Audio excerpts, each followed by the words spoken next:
tablet, or computer. With our safe and secure payment checkout, you choose the option to pick up in-store or have your goods delivered right to your door. It's that easy. Shop tdcgroup.com, your one-stop online store.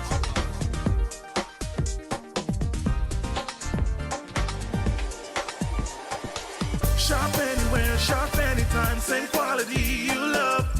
Now online. Shop www.shoptdcgroup.com.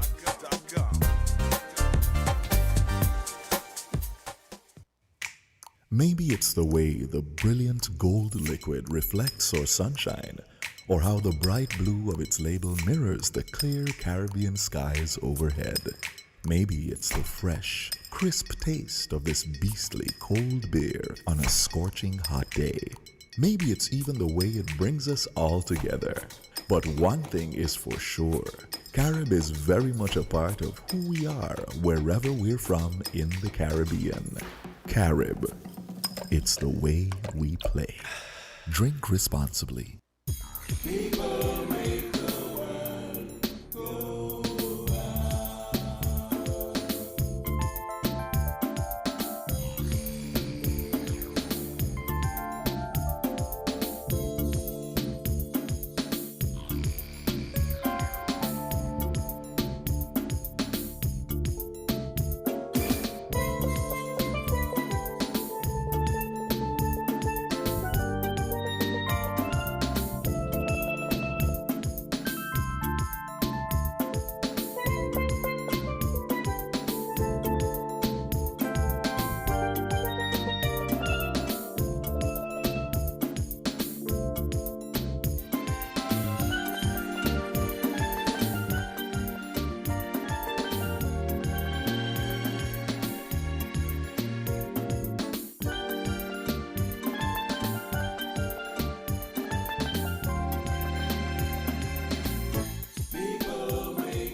Good morning, and welcome to Inside the News here on WINNFM 98.9. I'm your host for today, Devon Cornelius, and shortly I will be joined by Yolanda Weeks, and we're going to have a very exciting edition of Inside the News here on WINNFM 98.9. It's just 7 minutes past the hour, and you're listening to Inside the News on WINNFM 98.9. You can check us out on Facebook at WINNMedia SKN. You can also check us out on YouTube at WINNMedia SKN. The numbers, of course, I give them out very early, are 466-0989 and 762-0989. You can also participate in today's program by sending us a WhatsApp at 662-2204. That's 662-2204. This is Inside the News for Saturday, February 5th, 2022.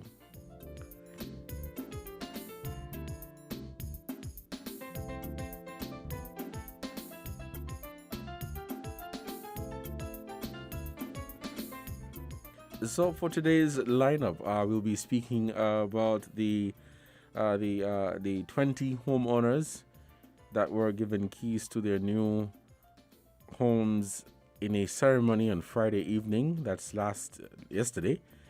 20 homeowners, they now have their keys to their new space. Congratulations to them. We'll be talking about that, congratulating them.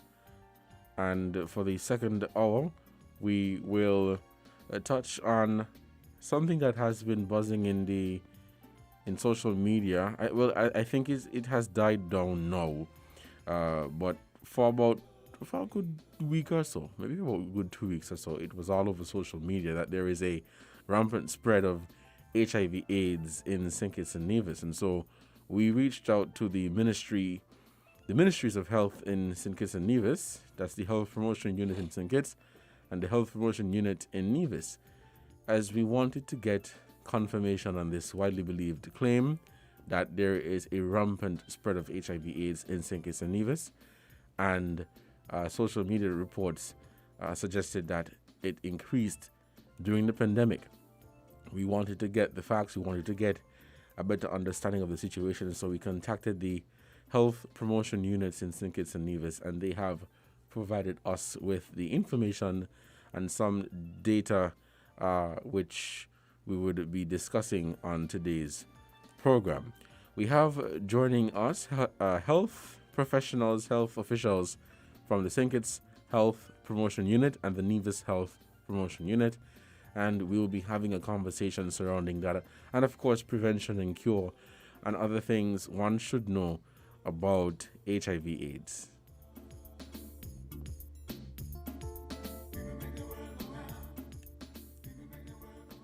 So welcome to Inside the News here on WINNFM 98.9. For those of you who are just joining us, I am your host for today, Devon Cornelius. So on Friday evening, 20 homeowners received their keys in a housing allocation ceremony at Stapleton Village, and they are now home owners.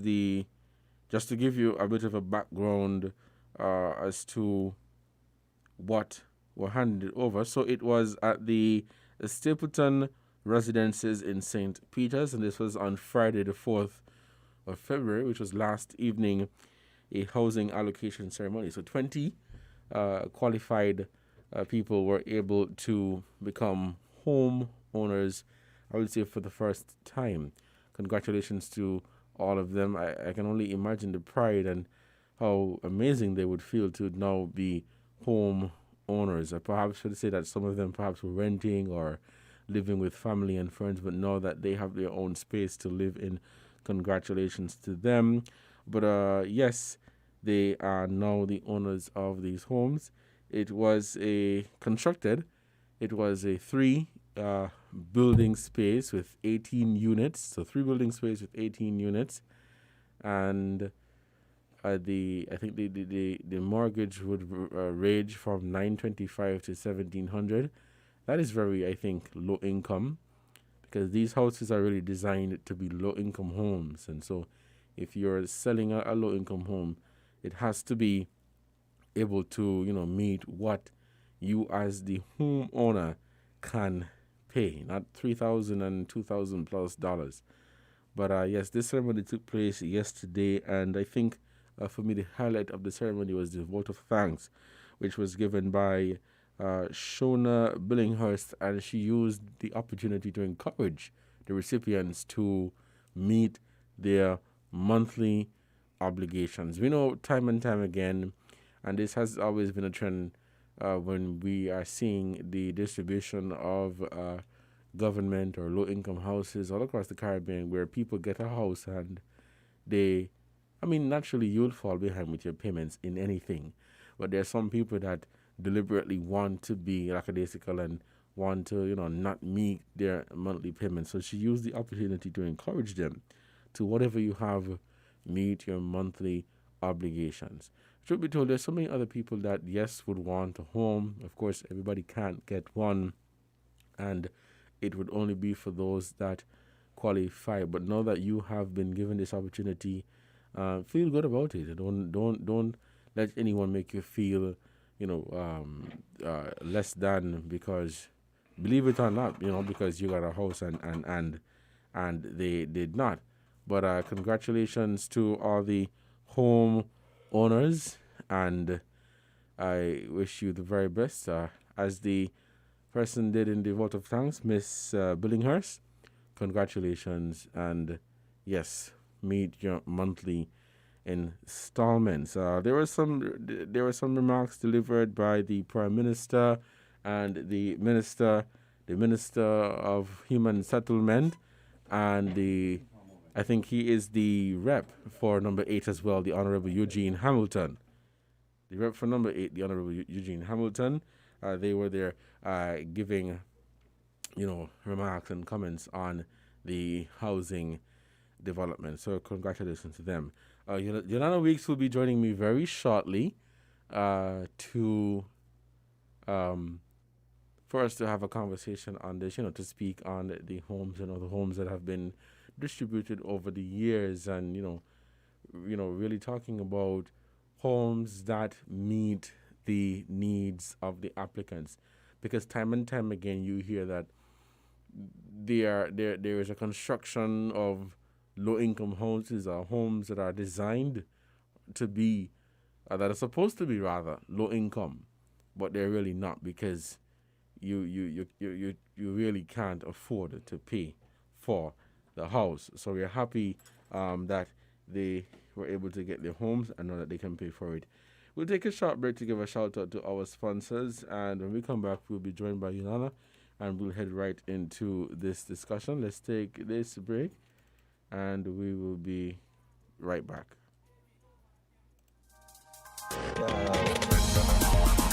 We're different. We're 98.9. 98.9. Win FM. TDC Financial Services. We're here for you to help you make your dreams come true. Whether your needs are big or small, we'll support you with them all. TDC Financial Services. We are strong. TDC Financial Services. This is where you belong. TDC Financial Services, where money is made easy. Maybe it's the way the brilliant gold liquid reflects our sunshine, or how the bright blue of its label mirrors the clear Caribbean skies overhead. Maybe it's the fresh, crisp taste of this beastly cold beer on a scorching hot day. Maybe it's even the way it brings us all together. But one thing is for sure, Carib is very much a part of who we are wherever we're from in the Caribbean. With some health officials on the HIV/AIDS statistics. I also wanted to put in here that the St. Kitts National Youth Parliament Association, SCNIPA, and the National Youth Parliament Association of Antigua and Barbuda will be establishing an official relationship when both associations sign a joint agreement later this evening at 6:30. So the right here in St. Kitts, the St. Kitts National Youth Parliament Association, they will be joining hands with the National Youth Parliament Association of Antigua and Barbuda, and this joint agreement, will basically seek to, for both associations to agree on certain things, for there to be joint programs and projects, and for there to be a collaboration on activities happening for SCNIPA in St. Kitts and happening for the NYPAAB in Antigua and Barbuda.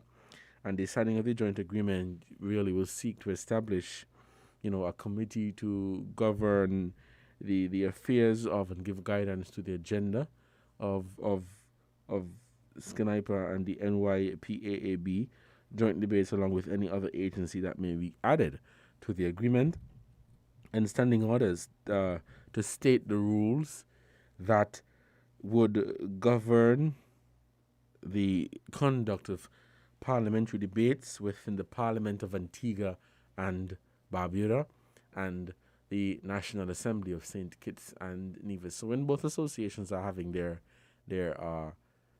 sittings, what this joint agreement will seek to do is to establish a standing order that they can use to have these sittings.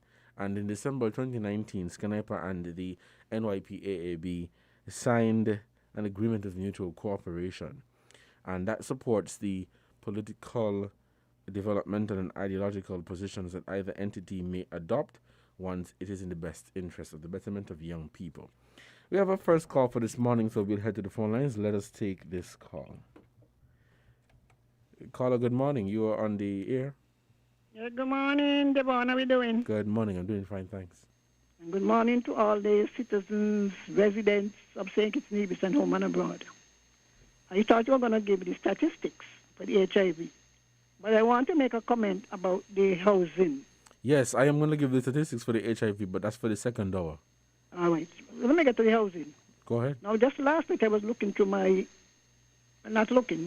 scrolling through some data I had, some extraction I did at the archives. Now, in 1931 to 1933, the St. Kitts government there was a housing scheme done in Downing Street in Sandy Point and in Hainesmith Village in St. Kitts. Now, some of the houses still exist. If you drive down, they would have been modified, but they still exist. They were concrete houses, what you call concrete houses. Mm-hmm. Now, imagine the wages in those days. The rent was 10 shillings a month. It had to be paid on the first working day of each month. Now, if you did not pay, you had 3 months. If you were in default for 3 months, you lost the house. In some cases, people who paid on the second day of the working week were considered in default. And in addition to just losing the house, Mm-hmm. they would even sell the little things that the people had. The money was borrowed from the colonial office in England. Mm-hmm. And many people, well, in Sandy Point, they had difficulty finding enough people to take up the houses. In fact, one time they had built 16 and only 6 had been applied for. And you could understand if you're working in the cane fields and you're going to have months when you're not going to be working, you'll be hesitant unless you have some help. Now, what I'm saying that the people in those days, they made sacrifices to keep the houses. Right. We now have a situation where the government builds the houses as they did before. They have to borrow the money as was done before. And then you turn around and you give them to people who promise to maintain their mortgages. And they don't. They don't. I mean, I'm not talking about those who are the legitimate reason. Right. Yeah. Because, I mean, people fall in hard It times. has become common practice that once you're back in this government, whichever one, you somehow are entitled to the house. And the funny thing is that the money that is used, it comes from Social Security. Mm-hmm. And so it ends up in the national debt, because some people don't know. I used to do my work. The debt that the government accumulates, it's not written off. Mm-hmm. It becomes part of the national debt. And in those days, if you say, let us say in the 1930s, if they defaulted, or if the person who applied for the house died, they were not allowed to pass down the house like now. You could imagine your wife and children in there, and you die, you'd have to give up the house. I'm saying this, our people must learn to take things seriously. We complain about, we didn't have a house. I don't think that we appreciate owning a house. They were given 15 years then. These now get 30 years. So there have been enough time for themselves and their children who are coming up to assist. And because of political reason, the governments find themselves handicapped in that when they should be doing some foreclosure on those who are willfully delinquent, they don't. Because political survival seems to be more important than having a practical government. Mm-hmm. I think what we're seeing now, and not to bash anybody, but what we're seeing now with the distribution of these homes is that some people, and as you mentioned, there are people who have legitimate reasons as to why they may not be able to meet some of the monthly obligations. Of course, if you fall in hard time, if you lose your job, but there are some people that deliberately refuse to pay their mortgage or whatever installment they have to pay, and they walk around beating their chest to say that nobody can take the house away from them because they voted for this particular person, which is really sad. If you are given the house, then you are expected to pay, or else it should be given to somebody else who the contract should be written up. You see, if you put it in the contract, if after it used to be 3 months, If you say after 6 months, you have to come out, and then some people, they don't even understand what they're doing. So you get the house, you're not paying, and you're going to modify it. You renovate it, you enlarge it. The house is not yours, you know. I don't think some people understand the house is not yours. It doesn't belong to you. Until you finish paying for it. Until you finish paying. So you could knock down all the walls and turn it into upstairs. It's not yours. But politicians are afraid to do what they're supposed to do. And the national debt keeps getting bigger and bigger. And more people are asking for houses, many of whom should be going to the bank. There was a big tululu, you know, when the unity government came in, and they were saying certain people in certain pay range scale should go to the bank. People bawling, oh, you put in poor people to the bank. But unless you put some of them to the bank, they're not going to pay. They will not pay because the bank will foreclose on you. And we have got to go up. And the government has got to learn to do what it's supposed to do. Now somebody say, oh, me said we had. I went to the bank. I mean, we got to learn to be reasonable. Now another thing with the distribution of the houses, because that is another problem. Sometimes I think the NHC and the politicians put themselves in that position. While the houses were designed for people who we may say are in the lower scale of income, you find some people are given the houses that were not designed for their income bracket. They are, in fact, depriving some other poorer person from getting a house. And the same thing, political reason all the time. And with the distribution in terms of sex.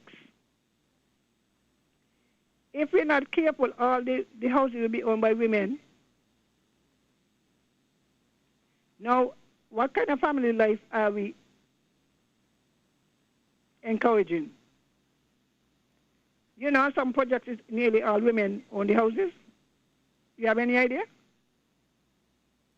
Sorry, repeat that. I didn't hear you clearly. Are you aware of the ill or the maldistribution of houses in terms of sex? I'm not sure, but I saw there were some pictures from the ceremony, and I saw more women than men.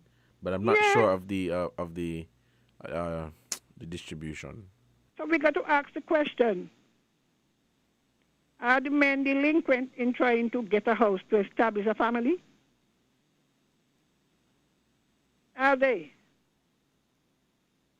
And why are women putting up themselves alone? If you live with a man, you told your name's supposed to go down, you know. Well, I would say it's because most children live with their single mothers. Most children live with their mothers, and fathers usually live by themselves. We don't seem to understand that unless we begin to establish families, we will always be poor. Believe me, no getting around it. You live with your mother, you live by yourself. The woman and the children live in another house. The two houses you have to maintain on the small income you have. We encourage poverty. Mm-hmm.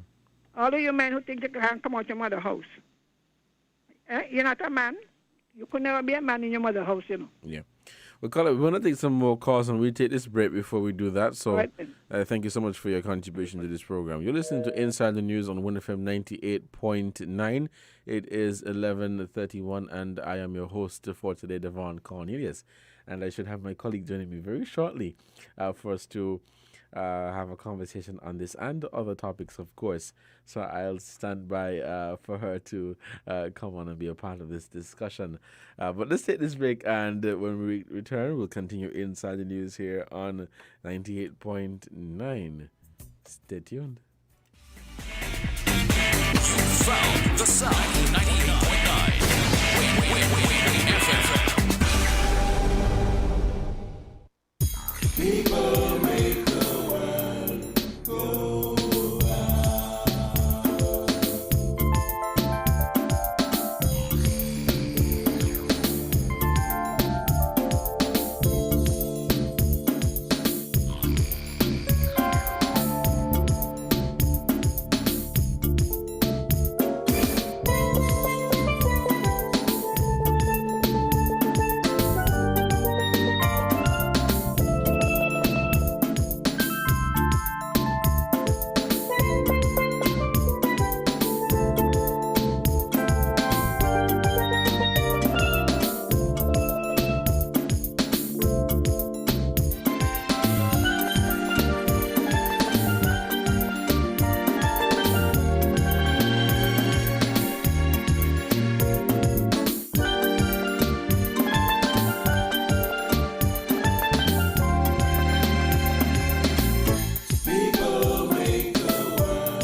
Welcome back to Inside the News here on WINNFM 98.9. I'm your host for today, Devon Cornelius. Thank you guys so much for joining.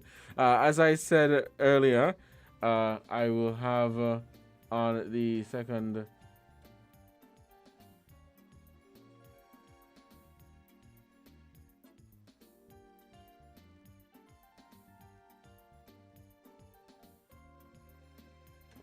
All right, so yes, as I mentioned earlier, for the second hour, I want you guys to stick and stay.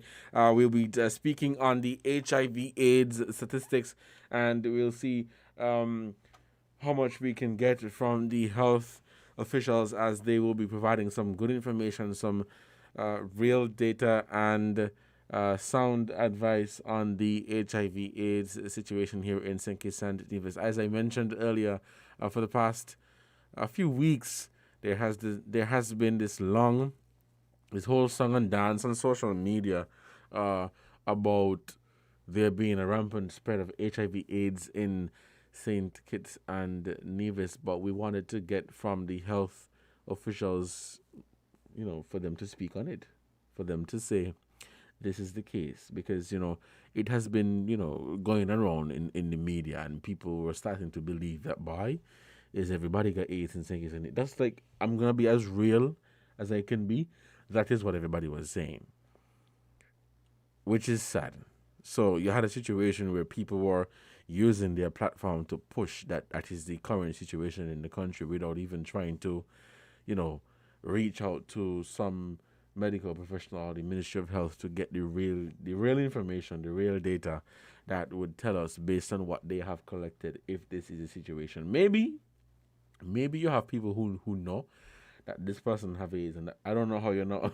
I don't think you could watch somebody and say they have HIV/AIDS. You could watch somebody and say they have, but if you have cancer, it's gonna start to wear out on you. But I think for HIV/AIDS, I think have a treatment that is available. So I think that's what most people do. HIV positive patients, their treatment to keep you alive and healthy. But yes, we got the information from the Ministries of Health in St. Kitts and Nevis.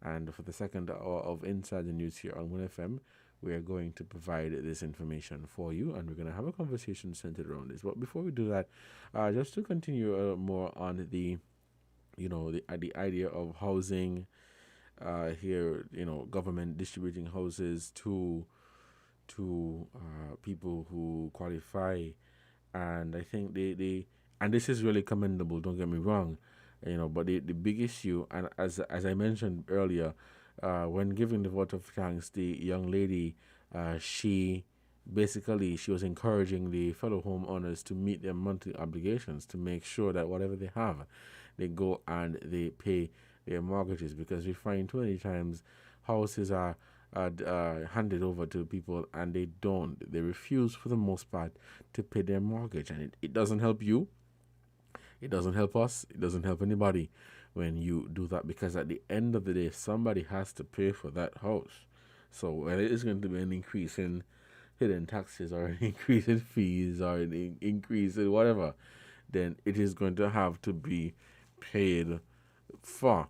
But yes, it's a good, commendable initiative by the government, and I always like to see when young people, because you had a number of young people there who received a home, young women, really, really good. There has been an issue for going on for some time, where young women have not been able to own a home because they perhaps did not meet the requirement when approaching a financial institution. And so to see that they were able to qualify for a home, this is really, really good, and we congratulate them.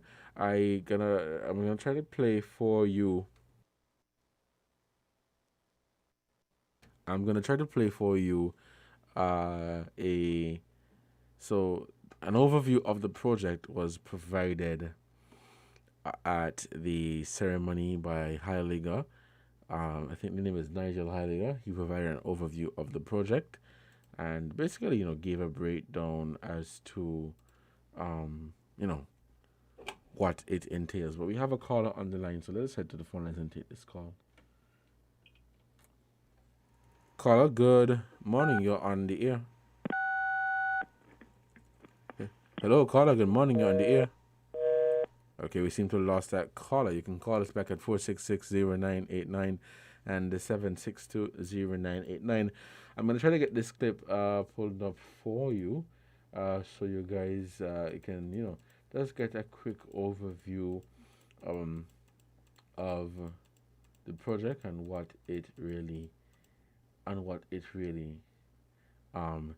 entails. But yeah, so congratulations to them. But yeah, the issue of people not paying for their homes is a big issue.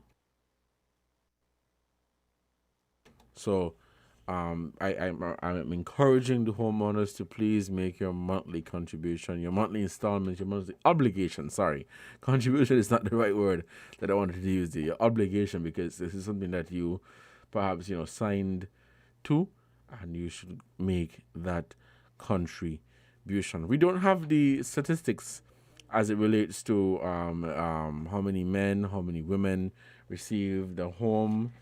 We will try to get that statistics for you. We don't have the statistics as it relates to, how many houses. That would be useful to find out how many houses have been distributed over the past, let's say, decade or so. And perhaps if we can get some information on how not to find out who paying or not to paying. Don't get me wrong. You don't want to put that information at the air, but to find out if the government is making a profit off of these homes. Not saying that that is the intent. I don't know, because really you're just trying to build the community development, social development by having these homes. But it's all good to have a house, but nobody paying for them. I mean, that's sad. Let's take this caller. You have a call on the line. Caller, good morning. You're on the air. Good morning. Mr. Cornelius. Yes, good morning. The system that we have to give houses need changing. You're giving party people, family, both of them doing it. You support me, you get a house. You know what I use? Get. And this was some. So I remember some houses. I think it was in Palm time. Supporters get them, and they use the word. Pam, give me a house. Not give you. Pam ain't give you a house. And because Pam give you a house, you ain't want to pay, because they can't throw me out as a Pam, as a big Pam, as a big labor. Now they will say there is a big unity.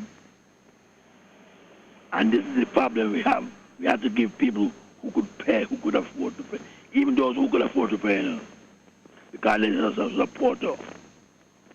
If they can get it because as a supporter. Not because you could pay. And that's the problem. You're giving people houses who is supported, not even they could afford to pay. They believe they get it because there's a supporter. Then they don't want then the government. Then the government got the same problem. Because those houses cost money. You got to pay people to build them, you got to buy materials. And if you ain't get back no money back in, you're not going to build no more. You can't afford to build anymore. Until we change that system, where you give people houses. You give people houses who will live. I mean, we got to put some strict rules. You get a house to pay for it. And 1 month, 2 months pass, 3, you don't let 4 months pass. Because when you let 1 month pass, you know what happens? That's 1 month in a ways. 2 months in a ways. And when you reach 2 months in a ways, it means that you're going even into a deeper problem. Because you can't pay 2. How you want to pay 3? How you want to pay 4? How you want to pay 5? You got people right now in houses built by government. They are raised higher on the market, the value of the house. They are raised higher on the value of the house. So they can't pay. They can't pay and they're still living there. You're afraid. Because the public going to say, oh, see the people out of the house, they ain't going to live. They're on the street. Until we set up a system when you go to our house, until we set up a system where you must pay, that you could afford, because you give people who got houses who could afford to pay and they still ain't paying. They could afford to pay, but they still ain't paying. Because the system, our way of life, as a party man, that's my party, they're going to throw me out. Or they can't throw me out. I don't make a vote for them. And then the ministers afraid to touch it. Because is a big supporter of me. If you walk on the road and you talk hard. Right. Well, Colin, we want to take some more calls. I want to play this clip just before we take the headline news. So thank you so much for your contribution, Colin. Yeah, thank you so much for that. Let's take. We have a clip here, and this will just provide some brief information as to an overview of the project. So let's play this one for you. The corporation has built townhouses at various locations around Bastille and its environs, including Lockhart Street, Taylor's Pine Garden, and Buckley's Park housing developments. These comprise two-story structures with two-bedroom units, having the lower floor accommodating the working areas and the upper floor accommodating the sleeping areas. A request was made by the Minister of Human Settlement initially for the corporation to raise the standard in constructing these buildings to include three-bedroom units for the benefit of larger families living in densely populated conditions. These units are expected to occupy the regular land area, but with one of the bedrooms occupying the low level, as it may not be possible for each occupant to climb stairs when it's time to retire for rest. Careful thought was given to the final design solution based on feedback received from previous homeowners who hinted that they would have preferred if a powder room was included along with the relocation of the laundry, which was previously situated under the internal staircase. Although we have observed previous homeowners were very creative in the use of their internal spaces to make them livable and very comfortable, the corporation's design team took the initiative to provide solutions that have improved conditions tremendously. The Ministry of Human Settlement, the corporation's board of directors, and the staff at the corporation have to be commended for the high level of efficiency and proficiency achieved in the construction of these units. One other term could be used in raising the standards that they can be referred to as condominium suites. There are 18 units which were constructed comprising 12 two-bedroom units and 6 three-bedroom units. The two-bedroom units occupy 590 square feet per floor, totaling 1,180 square feet. Each lower floor has a front porch for entry to the living, dining, kitchen, and laundry areas. There is also a powder room at the base of the internal staircase. The upper floors are occupied by 2 bedrooms, 1 bathroom, and a front porch. The front bedroom is larger than the rear as it was originally designed to accommodate a bathroom for that bedroom. However, due to cost constraints, the bathroom had to be eliminated. But I am sure some occupants may explore the possibility of making that a reality if they so desire at a later date. The 3-bedroom units lower floor are similar to the 2-bedroom units, with the addition of a master bedroom and laundry tucked away inconspicuously, with a third means of egress if there is an emergency. The low floor areas for these units is 1,020 square feet. The upper floors occupy 680 square feet, and the rooms are similar to the 2-bedroom units. This development shows that residents could live in harmony and camaraderie on small land spaces. Each lot occupies approximately 1,400 square feet, with independent septic tanks and grease traps at the rear of the units. The site plan also shows where each owner could park their vehicle in front of their building. Those units which are back-to-back with each other have a right-of-way included for easy access to these lots by utility service providers without any encroachment. It was necessary to provide a fair mix of habitable spaces for the proposed occupants. And I repeat that this development has definitely raised the standard by the National Housing Corporation, along with all relevant parties. I would not be surprised if the bar will be raised again in the construction of a new development at another location somewhere in the future. People make the world go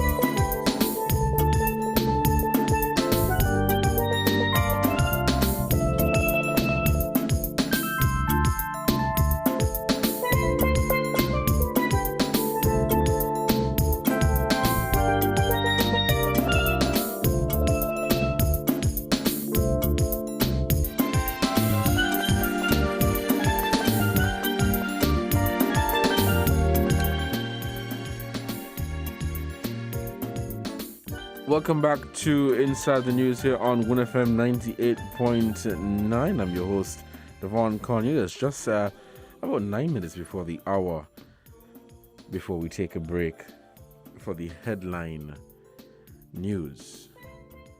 So just looking at some of the factors that may affect, someone meeting their monthly obligations. I mean, there's some people that, would definitely make it their business to pay, make it their business to, pay on time. But, what do you do if you lose your job? And that was your only source of income. Of course, it would be very difficult for you to pay going forward. And because you lost your job, you now have debts piling upon you. And so not only do you have the responsibility of having to pay for that home, for that house, but no, you have the responsibility to,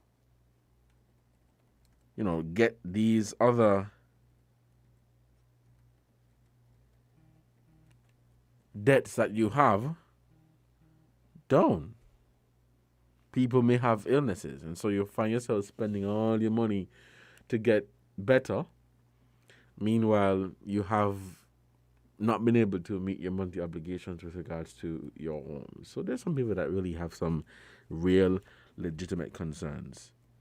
But when I say this, I'm talking about the people who refuse with their life. They refuse with their life to pay because in the back of their mind, well, my minister gave me a house, and I voted for my minister, so I am not going to pay for it because if he take it away from me, I ain't gonna vote for him again. And it sounds funny. It sounds like a story, but in most cases, these things, you often hear of stories like these. Where people are saying, "Bah, I ain't gonna pay for no house," or, "Well, I missed this month's payment. Let me miss next month and the month after and the month after that," which is not good. Meanwhile, there are people out there who really needed a house and who are really in a situation to pay, but they did not meet the requirements. We're winding down, so we'll take your calls. What is your comment on the new housing allocation yesterday? Whether you want to congratulate the people that were able to get a home. As I said, I don't know the exact distribution between men and women, but based on the pictures that I saw, more women were able to qualify for a home. And most of these women are single mothers with their children. You do have some families that were able to qualify for a house. So congratulations to them. We have just about 5 minutes left before we wrap up. But again, I want to encourage you to stick and stay. We have in the second hour, we'll be talking about the HIV and AIDS prevention, cure, target at-risk groups, and what one should know about HIV and AIDS. Some may say, "Hey, you only talk about these things." People only talk about these things when it is perhaps convenient is not the word. But as I said, I wanted to have this conversation because it has been buzzing around for some time that there is a big situation in St. Kitts and Nevis as it relates to HIV and AIDS. And some, were going around saying that, hey, the HIV AIDS is rampant in the country. While this was all over social media and WhatsApp and the Facebook and all of that, we did not see any hard evidence to reinforce that serious claim to say that, hey, this is the situation. We just keep hearing stories here and there and here and there. So WINNFM reached out to the chief medical officer, and we reached out to the ministries of health in St. Kitts and over in Nevis as well, and they were able to provide some assistance with regards to the situation. And it's always good that when these things happen, that the officials can step forward with the information, because if you leave a gap, I think it makes the situation worse, because people are left to just assume, and because that was in the air for so long without anybody dismissing it, people were like, boy, this is true. This is really, really, really true, So we were able to get some information, some data, some statistics, and we're going to be sharing that with you. So stick and stay. We're going to take your calls, your comments, your questions, and the representatives, they're quite capable. When they come, they're going to tell us all that we should know and all that we need to know on HIV and AIDS and prevention, at-risk groups, you name it, and the list goes on. But I think the most critical part of this discussion will be the statistics. The most critical part of this will be the statistics, and we will be sharing that with you. Let me just say thank you guys so much for joining us here on Inside the News on WINNFM 98.9 for the first hour. We'll take the break for the headline news, and when we come back, we'll continue this conversation right here on WINNFM 98.9. So stick and stay. We will be right back. For those of you who are just tuning in, yes, we'll be joined by some health officials in St. Kitts and Nevis, and we're going to have a conversation on the HIV/AIDS situation here in St. Kitts and Nevis. The phone lines will be open after the representatives or the officials have made their presentation, or after we've provided the information, the data, and we will take your calls at 466-0989 and 762-0989. So thank you guys so much for joining us. Stick and stay, and we will be right back. Don't go anywhere. Remember, you can also participate in the program at 662-2204. That is our WhatsApp number. Please, we're not taking any calls. People continue to call that WhatsApp number.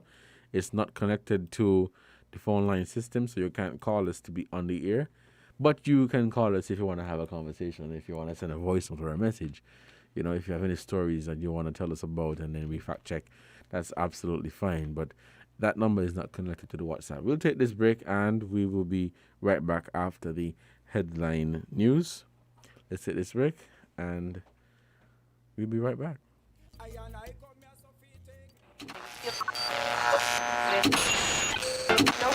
You found the sound. 98.9. Win FM.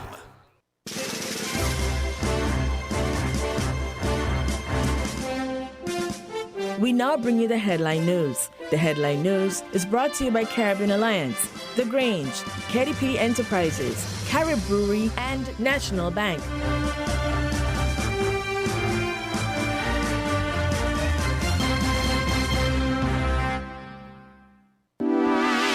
Shipping your cargo shouldn't be a hassle. It can be as easy as a single call to Amerijet International, your worldwide cargo transportation solution.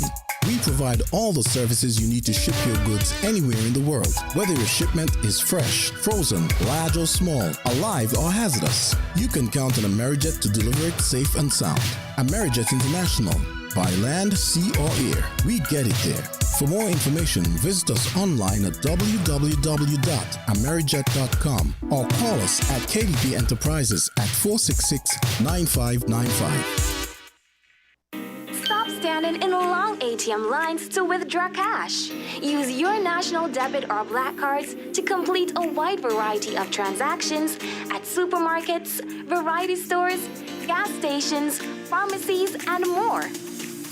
Shop online at the most popular websites and stores for quality brands using your national debit or black cards. And take back your time to enjoy all the things that you love to do. Remember, instead of waiting in long ATM lines to withdraw cash, use your national bank cards today. National Bank, always here.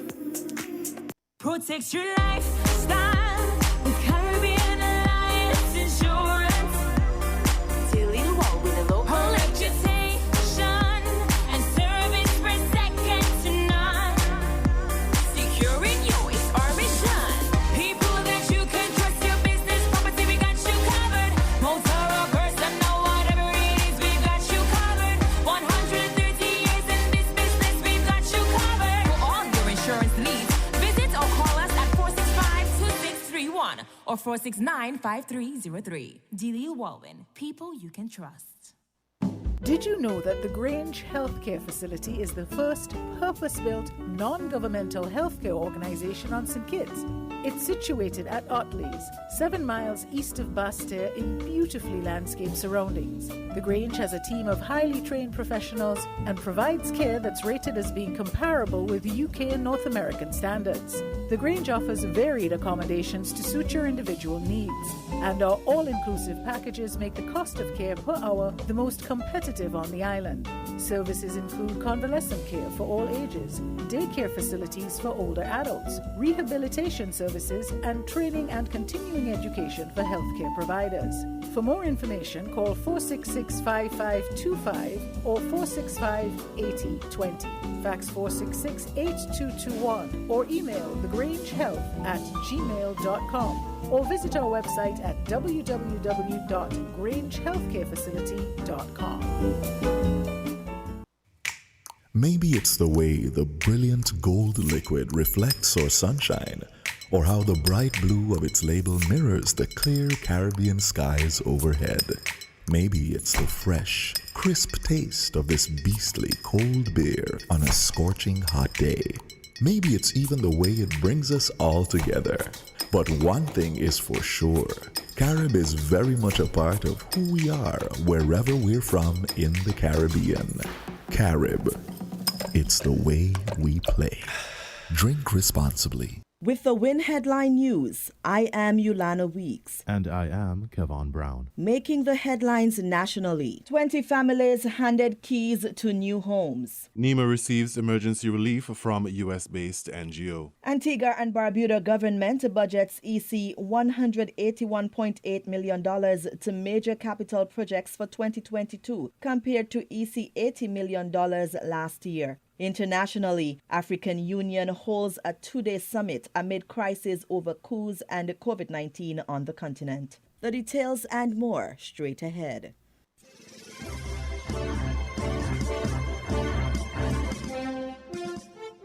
20 families on the island of St. Kitts were given a life-changing opportunity of being homeowners. A house allocation ceremony was held on Friday evening, February 4, at the new Stapleton Housing Development location in St. Peters. During the ceremony, Mr. Nigel Heiliger gave an overview of the Stapleton Town Housing Project. The corporation has built townhouses at various locations around Basseterre and its environs, including Lockhart Street, Taylor's Pine Garden, and Buckley's Park housing developments. These comprise 2-story structures with 2-bedroom units, having the lower floor accommodating the working areas and the upper floor accommodating the sleeping areas. A request was made by the Minister of Human Settlement initially for the corporation to raise the standard in constructing these buildings to include 3-bedroom units for the benefit of larger families living in densely populated conditions. These units are expected to occupy the regular land area, but with one of the bedrooms occupying the low level, as it may not be possible for each occupant to climb stairs when it's time to retire for rest. Careful thought was given to the final design solution based on feedback received from previous homeowners who hinted that they would have preferred if a powder room was included along with the relocation of the laundry, which was previously situated under the internal staircase.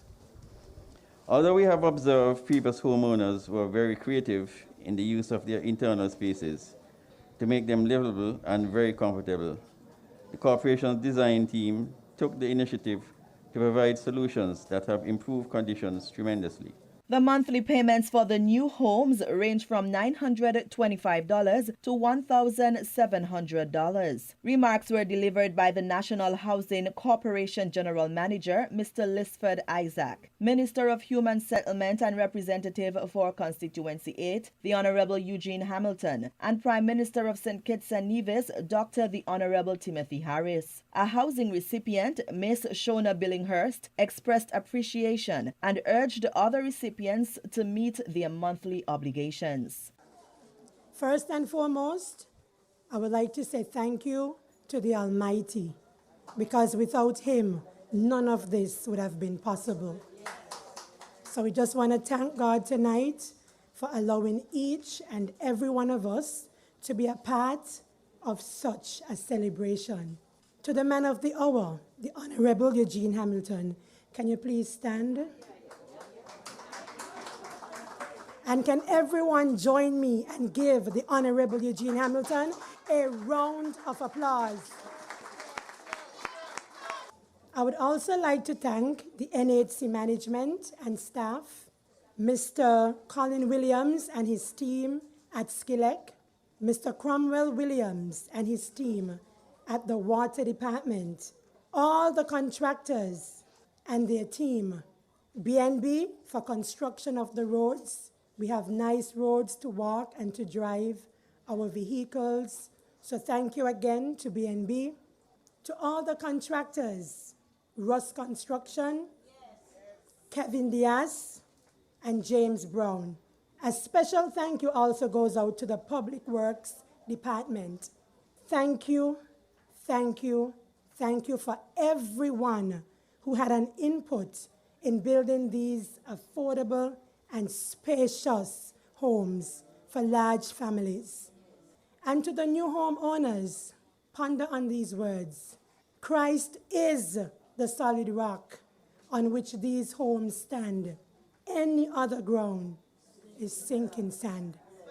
Congratulations to each and every one of the new homeowners. May we all live in love and unity. And as it was mentioned, let us put our best foot forward in meeting our mortgage. Whatever it is, take it to NHC. They cannot refuse it. So in closing, once again, big up to the team, Unity Government, for building these homes for our families. And may God continue to bless and keep each and every one of us. Thank you, ladies and gentlemen.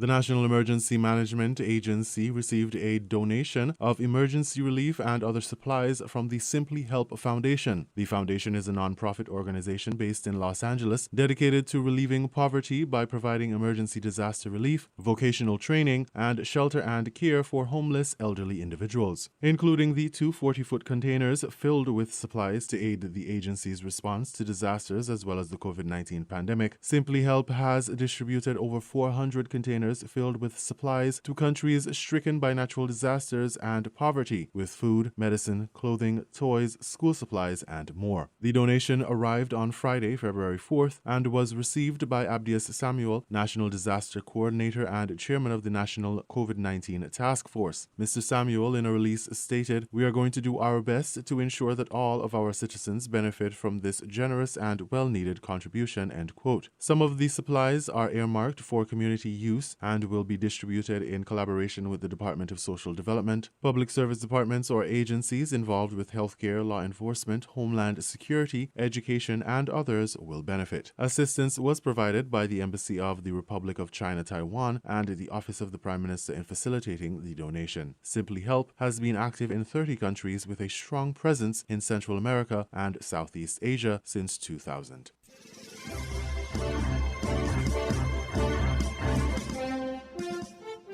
In regional news, Antigua and Barbuda government budgets EC $181.8 million to major capital projects for 2022 compared to EC $80 million last year. ABS Antigua has the details.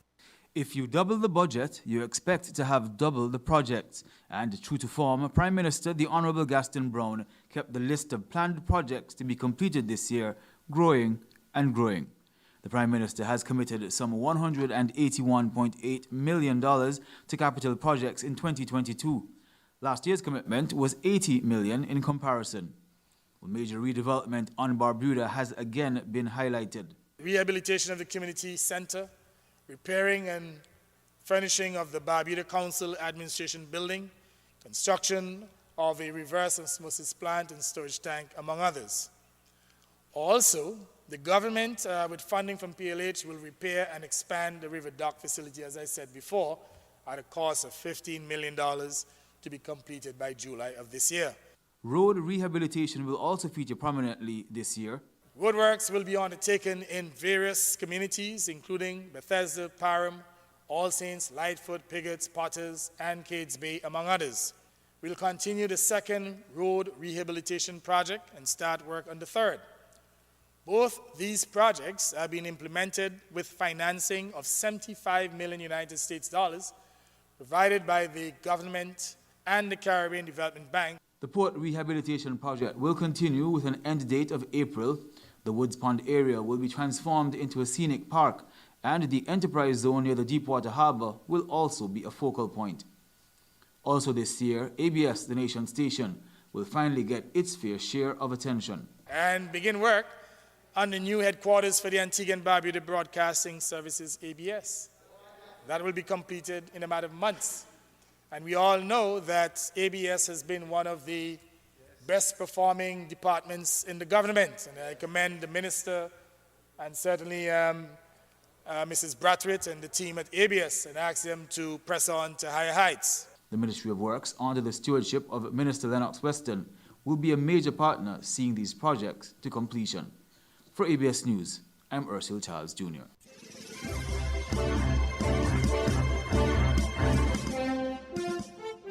We now bring you these international reports. At the African Union headquarters in the Ethiopian capital, the first summit with people instead of a video link in more than 2 years. The newly established Africa Center for Disease Control, Africa CDC, is leading efforts to keep the two-day summit COVID-free. The decision to hold the summit in person since the advent of the pandemic was taken with the express decision that we are going to make it safe. Top on the summit's agenda is how to step up vaccination against COVID-19 in the continent. Although COVID vaccine supplies in Africa have risen significantly, the continent is struggling to expand rollout, with only 11% of the population fully vaccinated. African heads of state and government gathered here will also discuss another epidemic of multiple coups in the continent. Emboldened by popular anger, West African military leaders in Mali, Guinea and Burkina Faso have carried out 4 coups in 18 months. They followed military takeovers in Sudan and Chad in 2021. More than 115 million Africans are today living under the rule of soldiers who illegally seized power The African Union, with its often much hyped slogan of African solutions to African problems, has been unable to do much to tackle what some are calling an epidemic of coups. There are now increasing calls for more action from the continental body. The resurgence of coups has alarmed West Africa's remaining civilian leaders, who on Friday called an emergency summit of the Regional Economic Community of West African States, ECOWAS.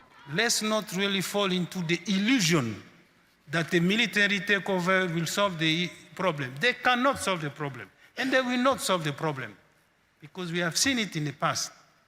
The African Union suspended Mali, Guinea, Burkina Faso and Sudan, but not Chad. Some analysts warn the double standards could have dire consequences. There is a breakdown in the social contract between the government and the people. The governments are not delivering for the people, but the benefits of economic growth are going to those who are already rich, and the poor are continuing to be poor, and the marginalized are continuing to be marginalized. With many African nations facing major security threats, relentless humanitarian disasters, and millions of young people with no prospects, reducing the number of coups might be a tall order for the African Union. Mohamed Adu, Al Jazeera, Addis Ababa, Ethiopia.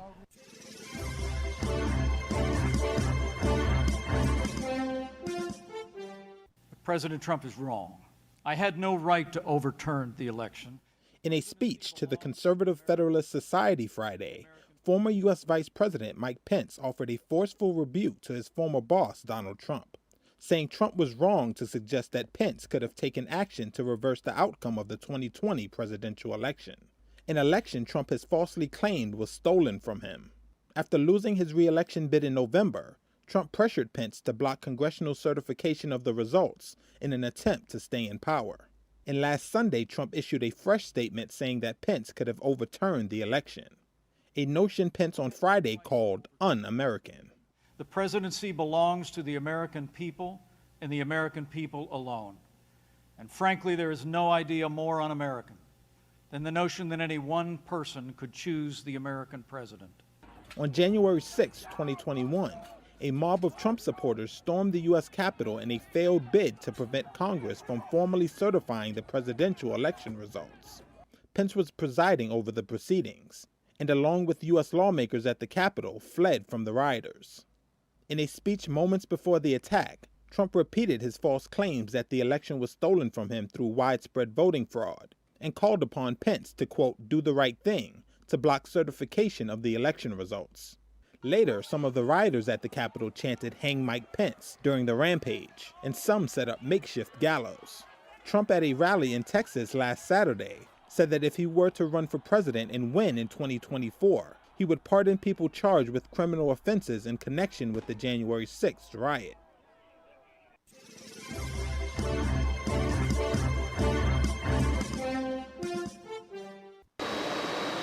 This mission to save a 5-year-old boy has gripped Morocco for days. Rayyan fell into the bottom of the well while playing outside on Tuesday. He's been trapped ever since. The well is in the town of Bab Bered. It's 32 meters deep, but its base is too narrow for rescue workers to go down and reach him. They've cut a hole into a hill next to the well, hoping they can dig a horizontal tunnel to get the boy. They turned on the light on the phone's camera and dropped it down, so they discovered that the kid is still there, and he was still talking. I heard him myself. He was begging us to save him. The weather is cold, and it's unclear whether the boy has taken any food, water, or oxygen that's been channeled to him. I hope he will come out of this okay. It's like one of our own children has fallen.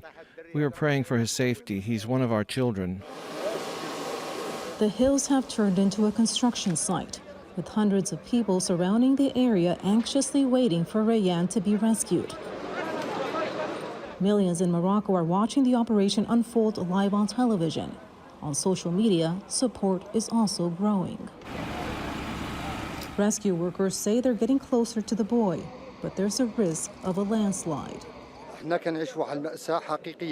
We're living in a true catastrophe in this area with our son, Rayyan.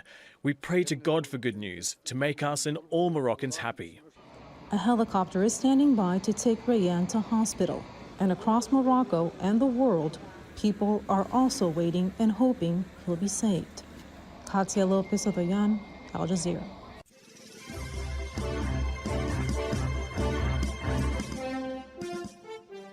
You are listening to the headline news on WINFM 98.9. Here's a recap of our top stories. 20 families handed keys to new homes. NEMA receives emergency relief from U.S.-based NGO. Antigua and Barbuda government budgets EC $181.8 million to major capital projects for 2022 compared to EC $80 million last year. Internationally, African Union holds a two-day summit amid crises over coups and COVID-19 on the continent. Thank you for listening. That was the WINFM Headline News. The Headline News is brought to you by Caribbean Alliance, The Grange, KDP Enterprises, Carib Brewery, and National Bank.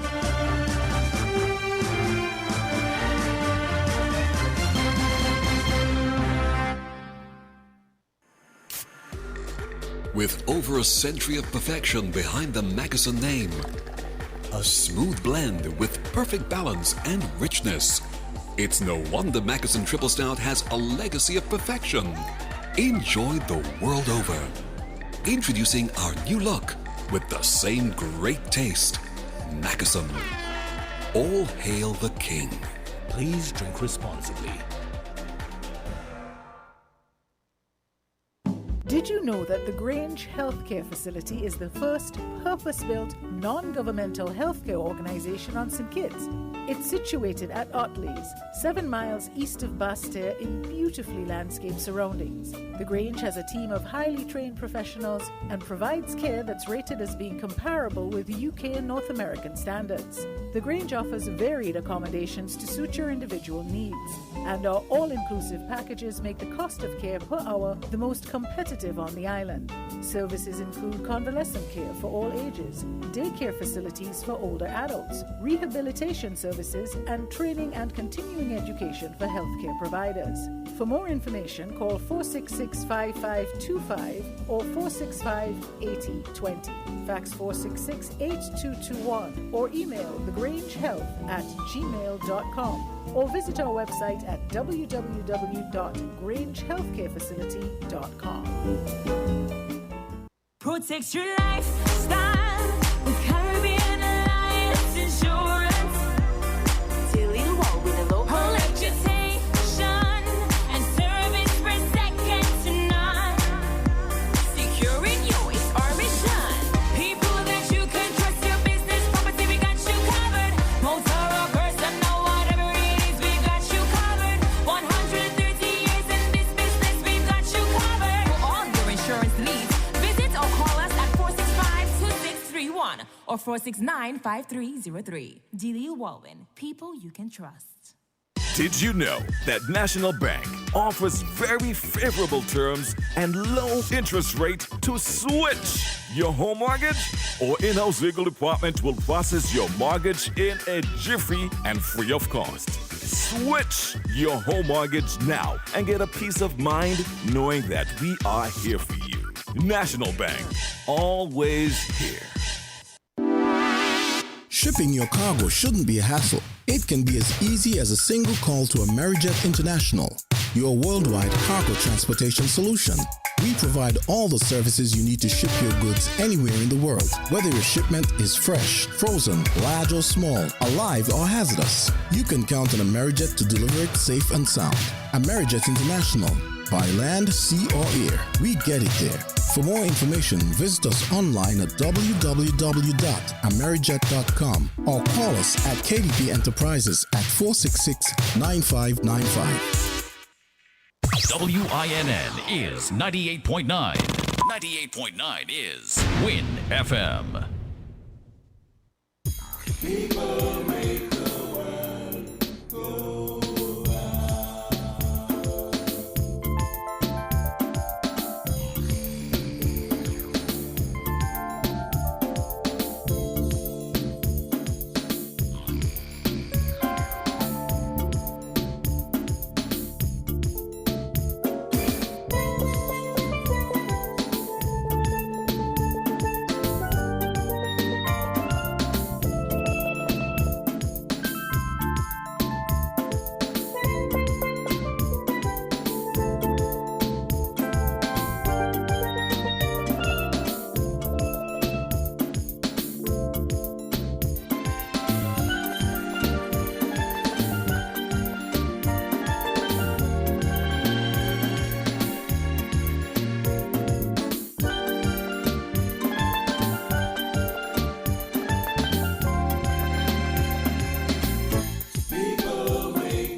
audio medication is easy with City Drugstore's curbside pickup. WhatsApp our certified pharmacist at 662-8769 with your requests. For prescriptions, take a clear photograph and send for review. We will engage you in dialogue and then provide a quotation and link for payment. You can then pay via TDC's online payment portal. And once the transaction is complete, you'll be notified that your pickup is ready. Yes, it's that easy. Send your WhatsApp message to 662-8769 to order your medications today with City Drugstore's curbside pickup service.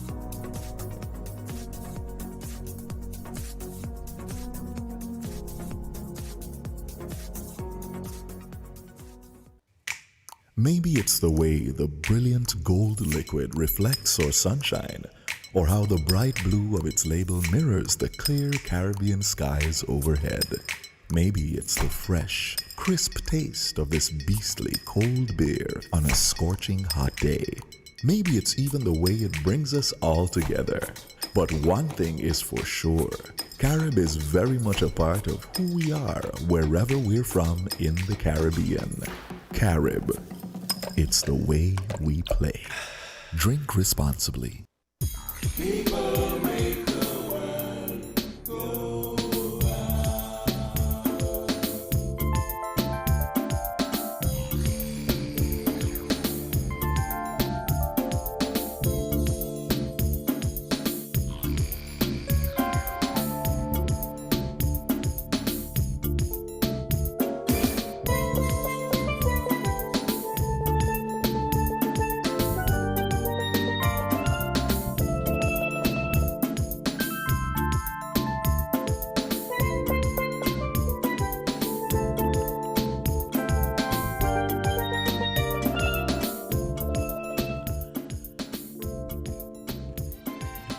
Welcome back to Inside the News here on WINNFM 98.9. I'm your host for today, Devon Cornelius. Thank you so much for joining us for the first hour, and we're back for the second hour right after the headline news. As I mentioned earlier, we will be having a discussion on HIV/AIDS, and we have health experts, health officials from the St. Kitts Health Promotion Unit and the Nevis Health Promotion Unit, and they will be providing some information that we need to know on HIV and AIDS.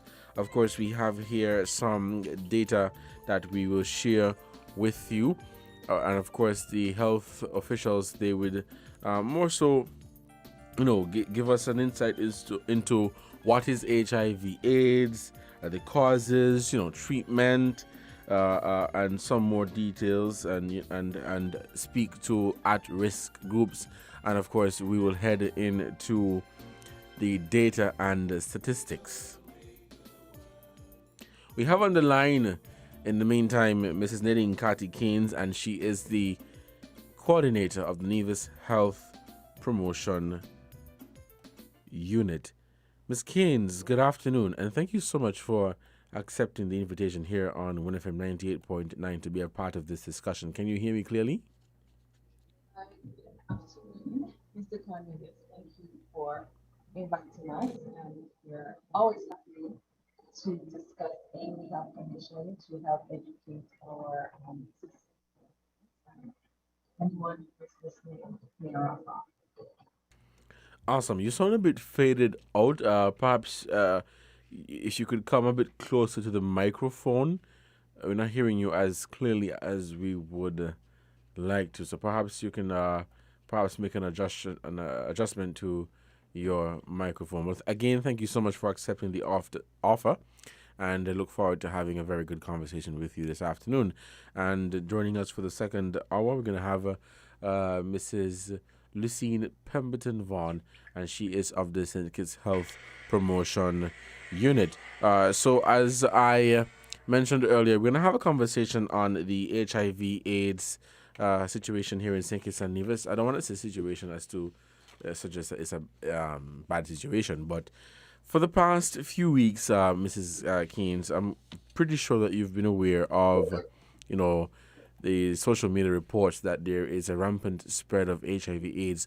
So what we want to do today is to just provide some data and some statistics, and of course at the same time speak to what is HIV/AIDS, the causes, ways to prevent transmission, mother-to-child transmission, sex with HIV-infected persons, treatment for HIV-infected persons, and of course, at-risk groups of HIV and AIDS. So as we await your colleague to join, we'll just head right into the discussion, and she will chime in when she gets here.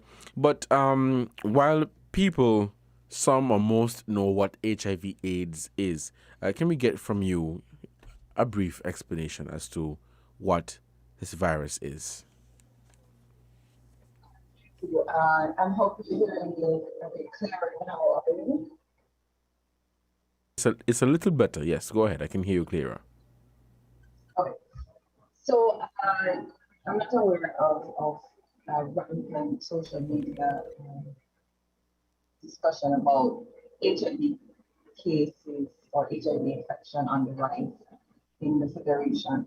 But to answer your question about what is HIV and what is AIDS, HIV is human immunodeficiency virus. So the H talks about how the virus is transmitted from human to human. And the I, immunodeficiency, means that the virus attacks the immune system or makes it deficient. And this, it tells you that it's a virus. AIDS now is a progression from HIV to AIDS, which means your immune system is severely compromised. And what we normally do, a clinical person would do, is to do a staging if someone tests positive for HIV. And staging is, there are 4 stages: stage 1, stage 2, stage 3, and stage 4, based on the WHO's staging guidelines. And from that, we would have made our clinical guidelines for OCS, which guide the way we manage treatment and care. So HIV is the human immunodeficiency virus, and AIDS is acquired immune deficiency syndrome. Acquired meaning that something specific happened, you have to get it, you have gotten the virus. Immune has major disruption of your immune system, and deficiency, the body is weakened in its ability to defend against diseases. Syndrome is the correction of illness or symptoms or infection because of this weakened immune system. So I hope that provides some clarity, and I hope I made it as simple as that possibly can. Awesome. Thank you so much for that explanation, Mrs. Keynes. We'll take a short break to give a shout out to the sponsors, and when we come back, we'll continue the program, and we'll wait for Mrs. Lucine Pemberton. There seems to be some connection issues. I'm not sure if it's on our end or your end, but we're not hearing you as clearly as we would like to. So we'll take a break to see if we can get that sorted. And when we come back, we'll continue the program right here on WINNFM 98.9. Stick and stay. We will be right back.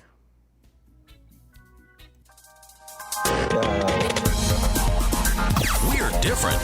We're 98.9. 98.9 Win FM.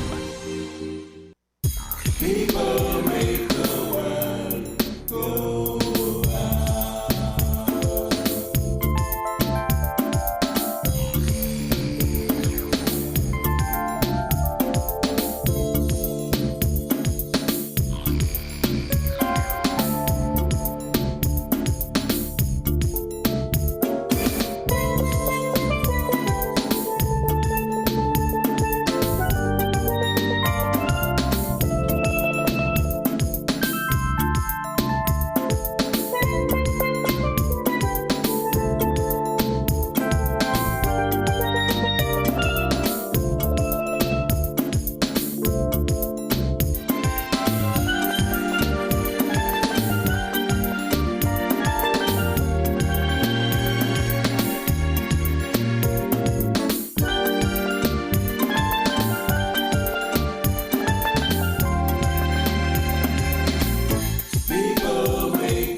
Welcome back to Inside the News on WinFM 98.9. We have on the line Neddy Nkati Keynes of the Nevis Health Promotion Unit and Lucine Pemberton Vaughan of the St. Kitts Health Promotion Unit.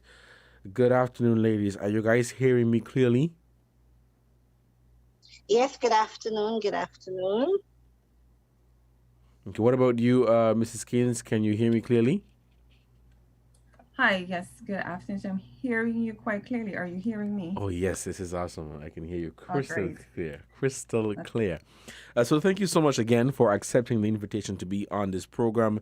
And as I was telling Mrs. Keynes, Mrs. Pemberton, that we want to have a conversation on what is HIV/AIDS, the causes, ways to prevent treatment, transmission of HIV/AIDS, and the list goes on. And of course, we have here with us some of the statistics and data that speak to the how many cases that we have had over the years. So just before you came in, Mrs. Keynes was giving us, a brief explanation as to what HIV/AIDS, what is HIV, what is AIDS, as we know that most people are aware of what the virus is, but it's just to give them a better understanding. And Mrs. Keynes, I think, did that quite well. Now we want to speak of the causes of HIV/AIDS and what is fueling, people getting HIV and the AIDS. Mrs. Pemberton, can you speak to this? Okay.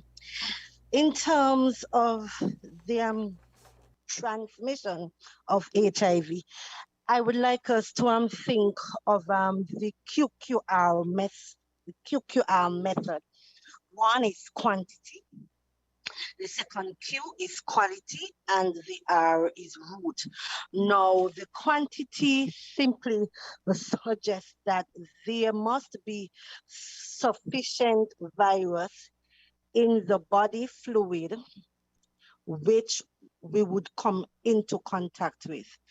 There are 4 body fluids that HIV is found in very high quantities. That is blood, semen, vaginal fluids, and breast milk. Note that I did not speak of the quantity of the fluid. So it is not how much blood was there. It is not how much semen was involved. It simply means the quantity of the virus in that fluid. Now, for the second Q, it is R. For the second Q, we speak of the quality of the virus. Now, we know that HIV is a relatively weak virus outside of the host. Okay, so when HIV is out of the body, it dies quickly. So if somebody leaves blood on the toilet seat, as soon as it comes out of your body, it starts dying. And that is why this virus can be killed easily with bleach and boiling of instruments, the sterilizing of instruments. So if you are a barber or if you are going into surgery, the instruments used are sterilized. So one is the quantity of the fluid. 2, it's the quality of the virus. And the R is route. HIV needs a route to travel. And so our skin is a closed circuit. So if somebody blood drops on your skin, unless there isn't a route, except that it's by a cut, a bruise, then HIV cannot be transmitted. So there are activities that would get one infected. Number 1, sex, unprotected sex with someone who is infected. The sharing of needles for drugs. both illegal and legal, infected blood products. Now, we don't have to bother with this so much because every blood that is given to a patient is screened before. So we are safe in that area. Then we have mother to child transmission, yes? Yes. And then we have the mother to child transmission.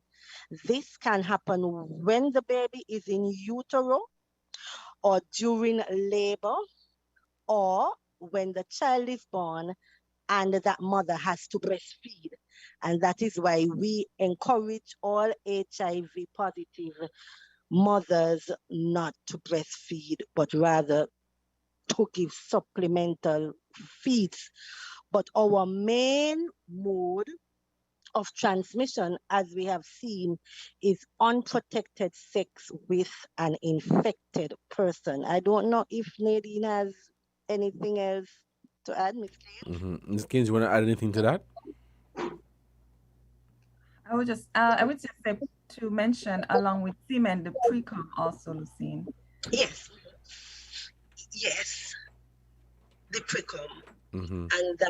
And so we all know that that is the fluid before they really come to an orgasm. So I have had clients that said it was just a little bit escape. Yes, remember it is not the quantity of the fluid, but the high content of HIV in that specific body fluid. Mm-hmm. Right. You know, Mrs. Vaughn, is very interesting that you spoke about the different ways of the transmission, because as you mentioned barbershop, you know, just thinking about it, so many people go to the barbershop. So it's very important that people who the barbers rather, they sterilize their stuff properly and making sure that they're cleaning these things properly. But very good information that both of you have provided thus far, and we want to continue this conversation. Now, as you spoke about sex with HIV infected persons, now there are people who are infected with HIV, and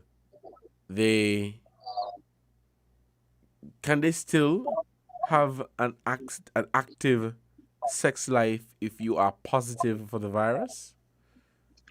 I am going to say a big yes, because that happens. And we have clients who one is negative, or we have couples, one is negative and one is positive, and they enjoy a high quality of sex life.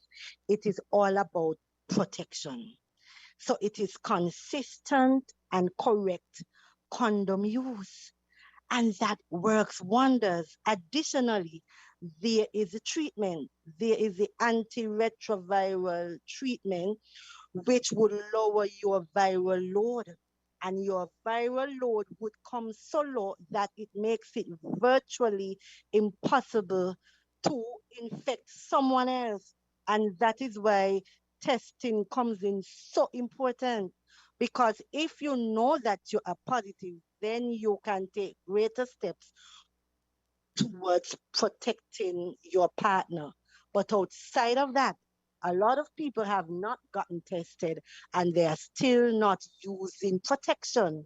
And the condom works wonders. Well, that is where HIV is concerned.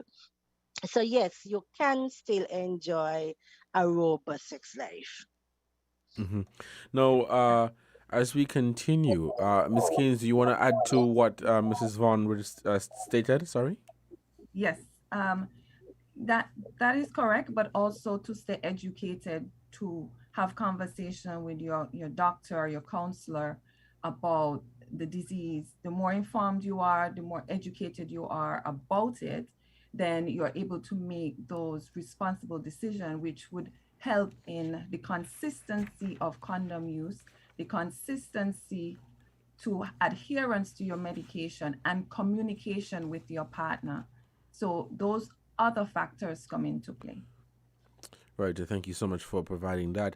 Now, we spoke about treatment. So yes, we know that as an infected person with HIV, you can still have an active sex life as long as you use protection.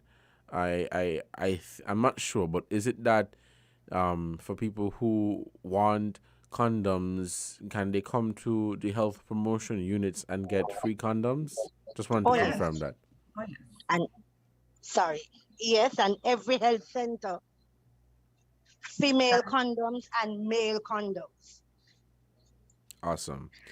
And and lubricant. lubricants. Yeah. Okay, awesome.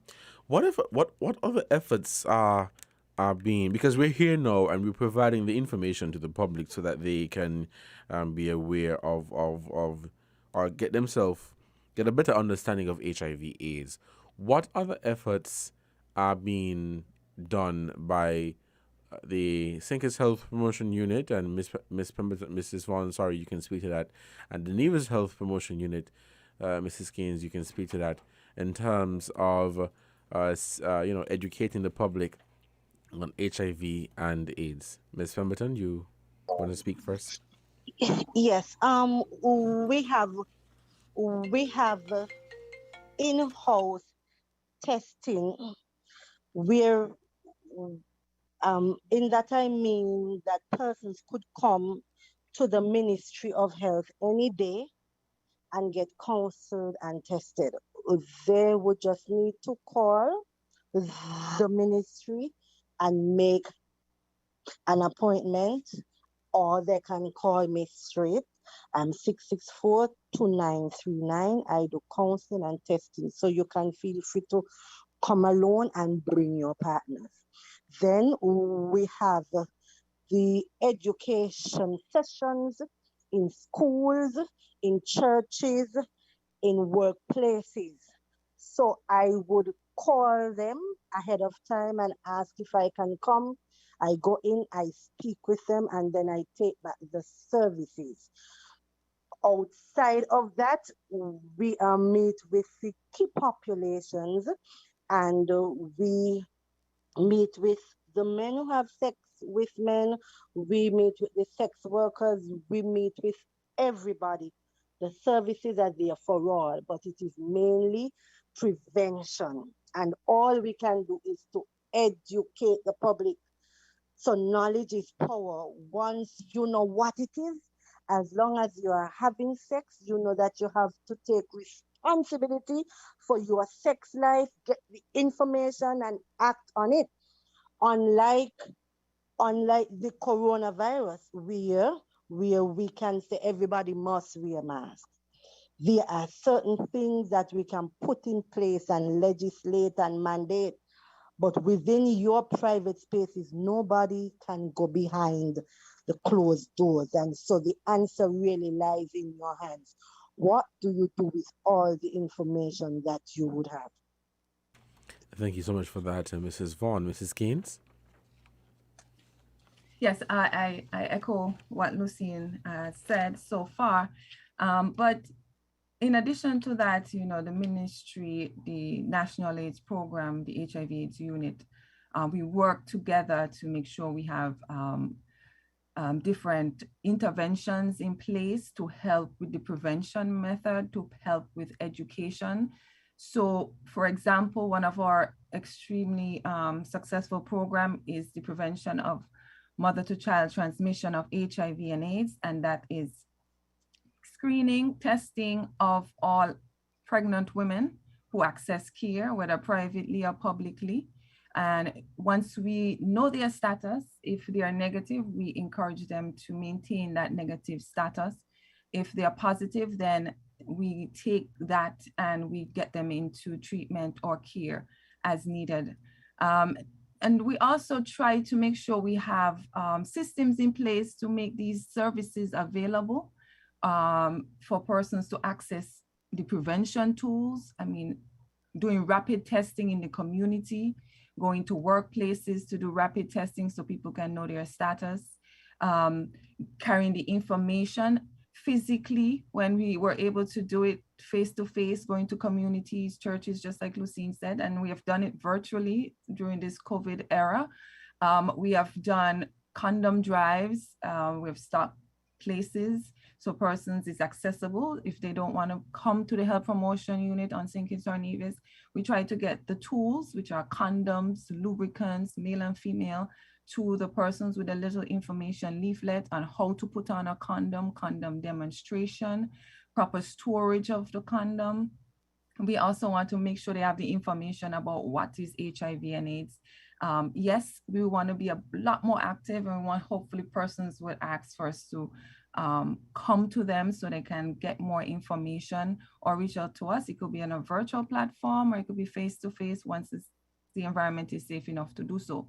And of course, there are other measures that we've worked on over the years to make sure that we keep this virus under wrap. However, our aim is to get to our 95, 95, 95, which is 95% of the population knowing the HIV status. And of that 95, we try to get everybody on treatment who may test positive. And of those persons who test positive, we are hoping to get 95 or higher to be virally suppressed. And that is where the treatment and care comes in. The treatment is just not just about the medication that you take, but managing taking that medication, the support you would need to do that. So virally suppressed means we get your viral load down to that undetectable amount so that the chances of you transmitting the virus is extremely low. It doesn't mean the person is cured from HIV and AIDS. It just means that we are hoping that by getting to viral suppression, that virus number very low, that the chances of passing on HIV to another person, if for some reason something fails, then that risk is minimized. Thank you so much for that information. Now, I want to speak to the at-risk groups of HIV and AIDS, as there has long been a battle, or let me say a debate, sorry, over the at-risk groups, and you know, who some are of the opinion that it is mostly men having sex with men or women having sex with women. But I want to hear from you, the health officials, on this. Mrs. Vaughn, can I get your take on the at-risk groups of HIV and AIDS? Okay. When this first came up in the 1980s, it was found among white men who were having sex with men. And then over time, it has been expanded to the sex workers. And then we have added, and when I said we, not necessarily the health personnel, but there is the concept that people who are promiscuous, like persons that have many partners. And so we have put HIV in certain boy fields. I would like to remove all those labels, because once you are sexually active, you are at risk. So I would not put it in certain groups, but I would like to speak of what makes them vulnerable, and it comes down to their activities. Now, why?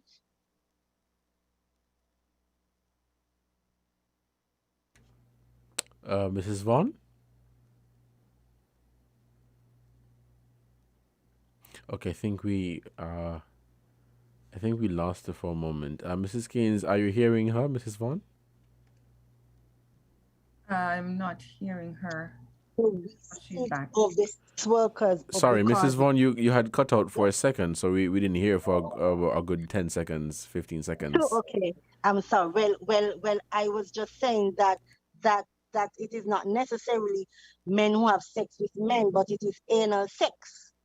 And we have a lot of that happening because the anus, the skin is very thin. And so it lends to that fluid being easily absorbed. And secondly, it lends to easy tearing. And this would provide the virus with an easy route into the bloodstream. You got that? Yes, I did. Thank you. And then when we speak of sex workers, It is simply the fact that they would have multiple partners, which would predispose them even more. Now, all of these happen outside of these labels, if you can see what I'm saying, because a lot of persons now are now engaging in anal sex.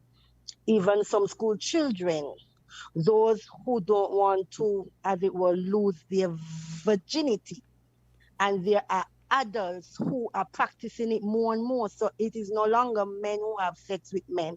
It is simply anal sex. It is no longer the sex workers. We have said multiple partners, and another group of vulnerable persons is the married people. Why? Because we tend to feel that we are in safe relationships, hence there is no condom use. And it is funny that the sex workers know the trade they're in, and they know that they have a large clientele, so they tend to use condoms. But married people and people in general, we are fooled, and we tend not to protect ourselves. So it's not so much the groups, but it's what is really done with these people. Thank you so much for that. Mrs. Keynes, your take on the at-risk groups of HIV and AIDS? Yes, I agree with Lucine. And to add, what also makes certain persons in a community at risk is their possible socioeconomic background, whether possibly their education level, and also in terms of exposure, and who may not be in a safe environment. You have persons who are in homes that are molested, sexually assaulted. So there are other factors that put persons at risk, but those are the main ones. But I wouldn't want us to forget the other vulnerable persons. Children can be vulnerable, persons, older adults, elderly can be vulnerable persons. So we try to make sure that we get messages across to all groups of people. But I agree with the category of persons and how Lucine would have presented what put persons at risk. And at the end of the day, once you are having sex, we're all at risk if we're not using protection consistently and correctly. Thank you so much for that very interesting conversation that we're having here, and thank you guys so much for taking the time out to be on this program and provide us with such useful information. It is 1 o'clock here in the studios of WINNFM 98.9. We'll take this a short break to give a shout out to the sponsor for this program, and when we come back, we'll continue inside the news here on WINNFM 98.9. Stick and stay. We will be right back. We're different. We're 98.9. 98.9. Win FM. Currently, there are rumors and falsified reports circulating on social media about the novel coronavirus. For accurate information and updates, visit Found the sound 98.9. Win FM. People make the world. Hello. Gurjeen? What's up, girl? Talk to me. You know I'm working hard on being even more active, right? So we're going to the TDC Home and Building Depot to get a blender, weights, a yoga mat, and a bike for Clive too. You serious? Something keep in there? Yes, girl, all month long. Shop in store, get 20% in savings on health and wellness products like blenders, juicers, air fryers, waist trainers, and more. Girl, Betty, you're joking. I don't have time for jokes. Get yourself sorted because in February we're staying active with TDC HBD. Yes, girl. Terms and conditions apply. See store for details. Maybe it's the way the brilliant gold liquid reflects our sunshine, or how the bright blue of its label mirrors the clear Caribbean skies overhead. Maybe it's the fresh, crisp taste of this beastly cold beer on a scorching hot day. Maybe it's even the way it brings us all together. But one thing is for sure, Carib is very much a part of who we are wherever we're from in the Caribbean. Carib, it's the way we play. Drink responsibly. People make the world go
Welcome back to Inside the News here on WINNFM 98.9. For those of you who are just tuning in, we are talking about HIV and AIDS, and we have here with us Mrs. Lucine Pemberton Vaughan of the St. Kitts Health Promotion Unit and Mrs. Nadine Carty Keynes of the Nevis Health Promotion Unit, and we're having a conversation on HIV AIDS, the causes, prevention, transmission, mother-to-child transmission.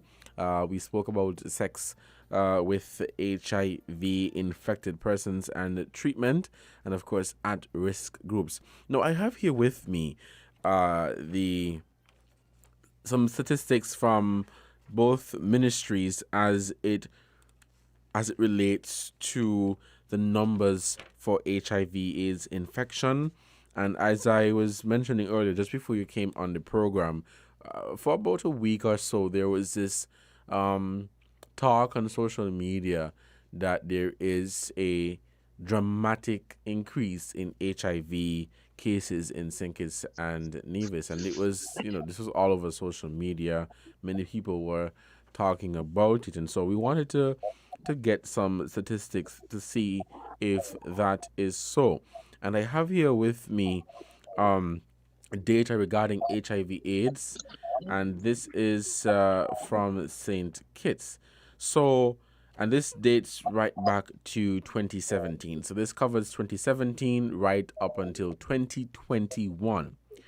So for 2012, we had 12 cases. In 2018, 13. 2019, 13.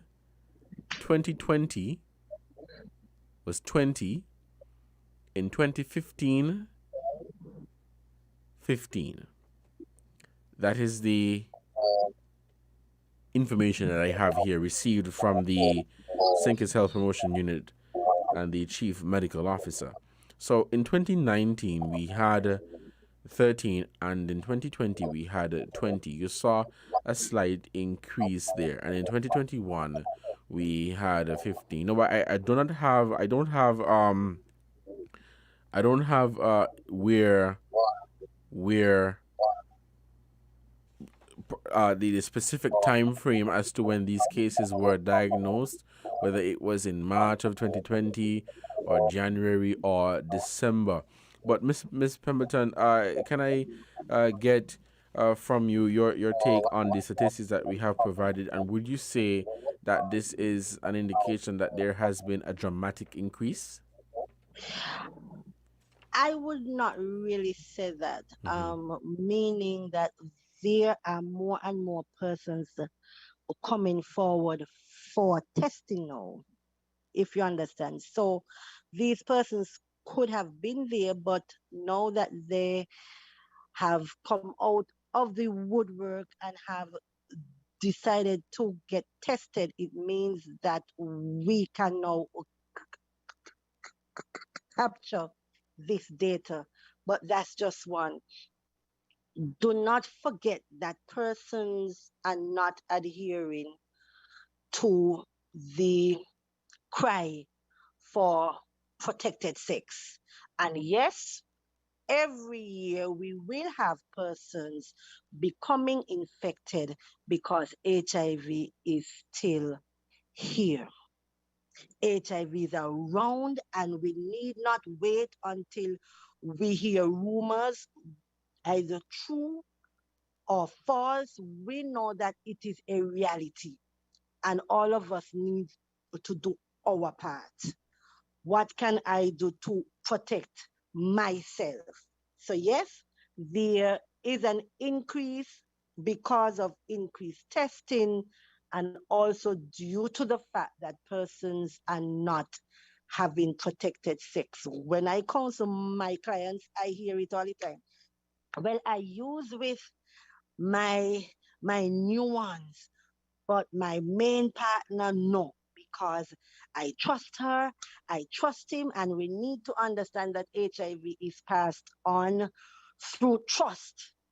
The fact that I am having unprotected sex with you should send a message that I trust you.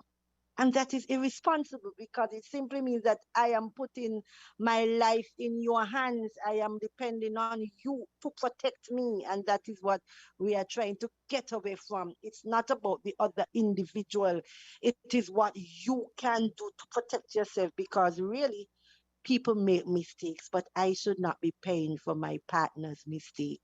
So it's just a lifestyle. It's just something that we have to adopt. And just like how everybody wear masks now, when we go out, we don't think twice. We put our mask in our bags because I don't want to catch the corona. It's the same thing we want us all to adopt. Anytime you think sex, then you have your mask for your private area too, if you understand what I'm saying.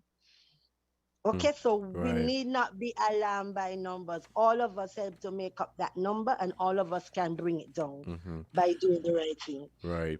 Would you say that, so for 2021 we have 15, for 2020 we have 20.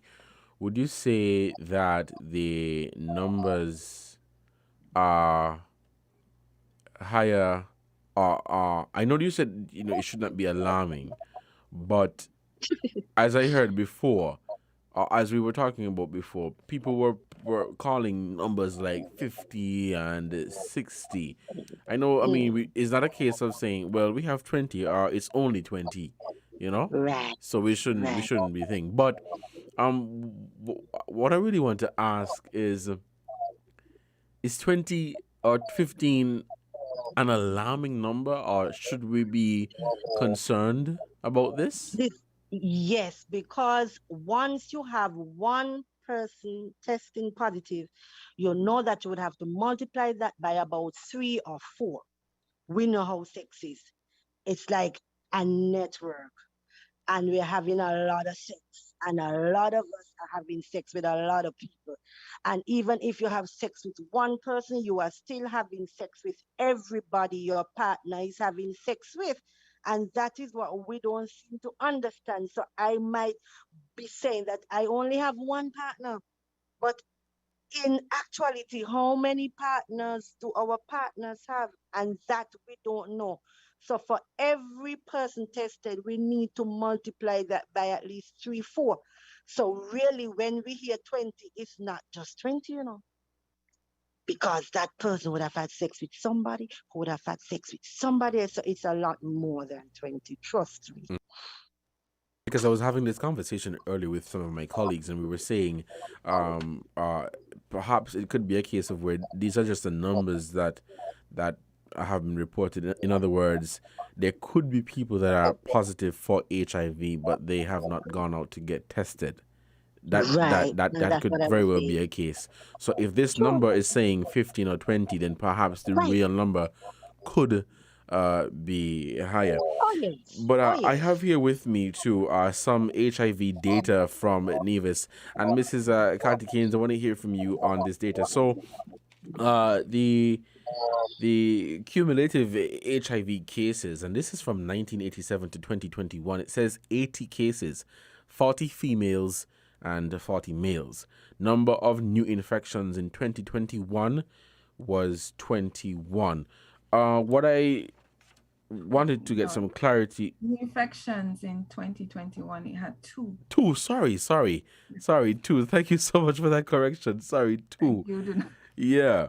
What I wanted to get though, is the two a part of the 15?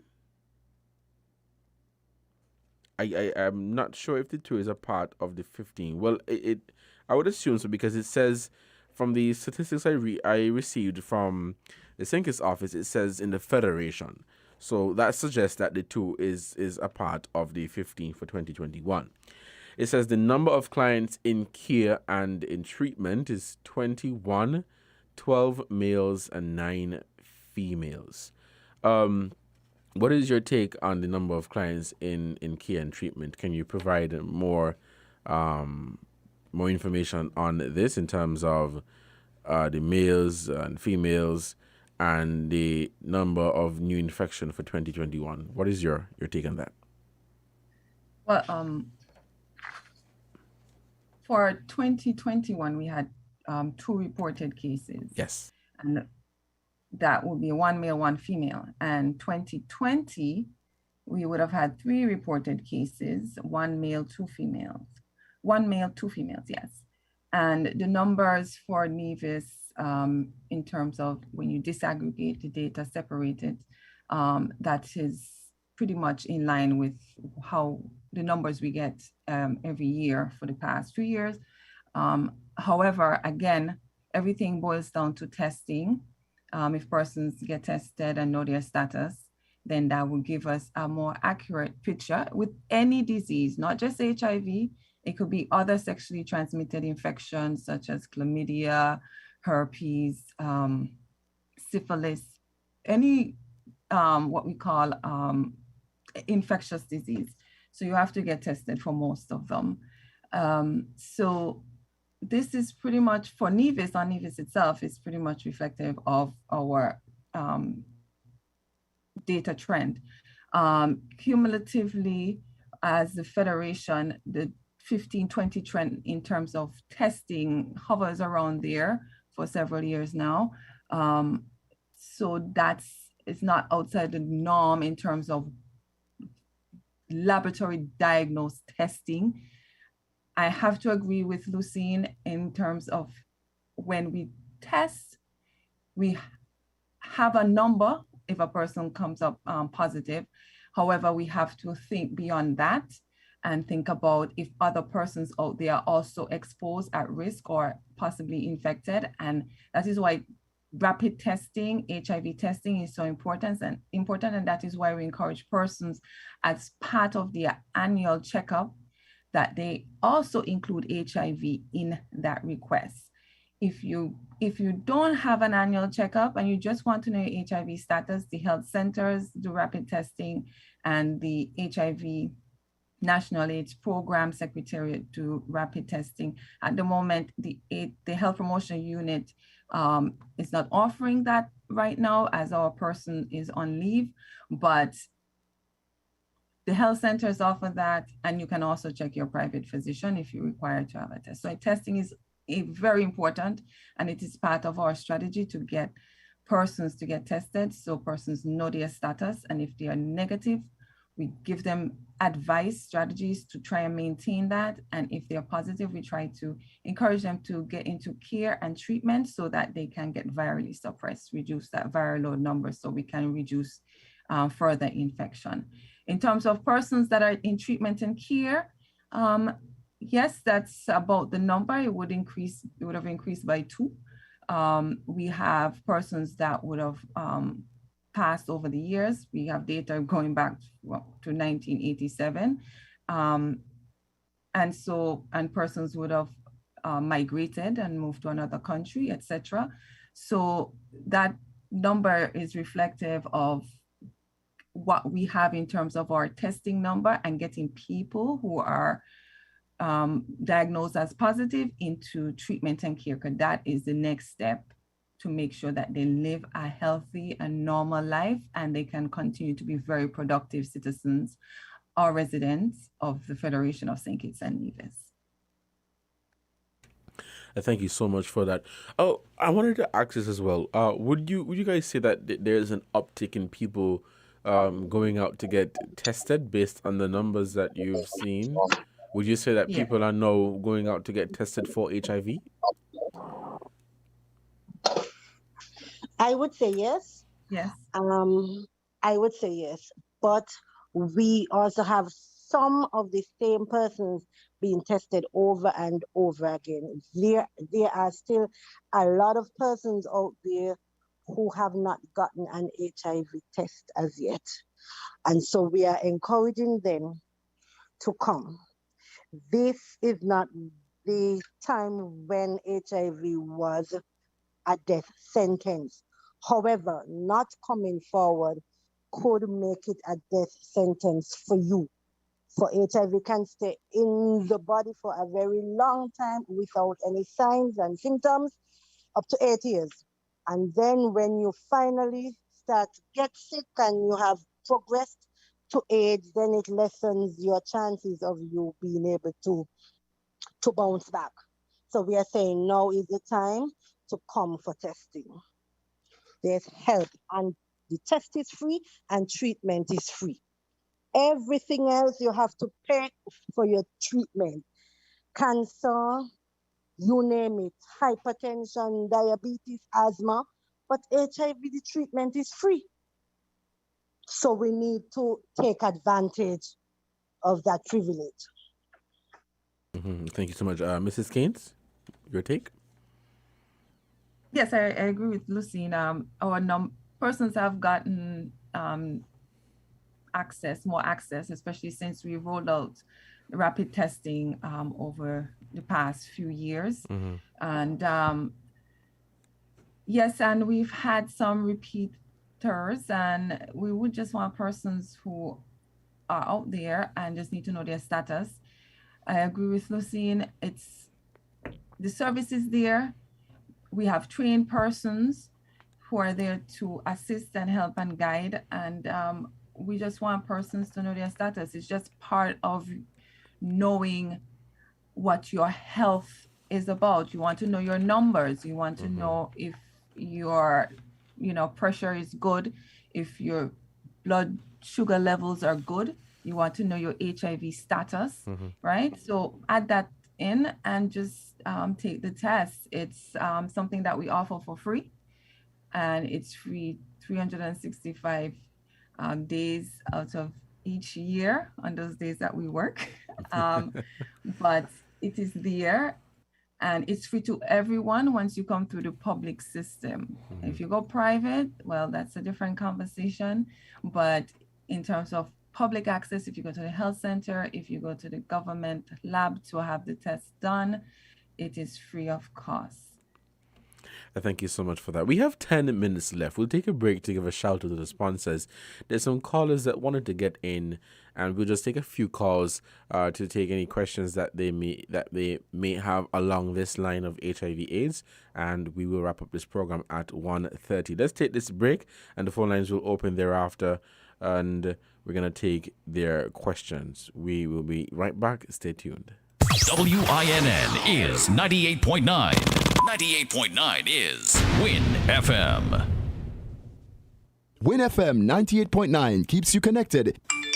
Even when you're on the go, join the Win FM WhatsApp messenger service. Our WhatsApp number is 662-2204. Be a Win FM iReporter. Send us your photos, videos, news tips, or even news items for consideration. Remember the number 662-2204. We're different. We're 98.9. 98.9 Win FM. Shopping with TDC just got much easier. Here's how. Log on to shoptdcgroup.com. Shop at your convenience at any time from anywhere with your smartphone, tablet, or computer. With our safe and secure payment checkout, you choose the option to pick up in-store or have your goods delivered right to your door. It's that easy. Shop tdcgroup.com, your one-stop online store.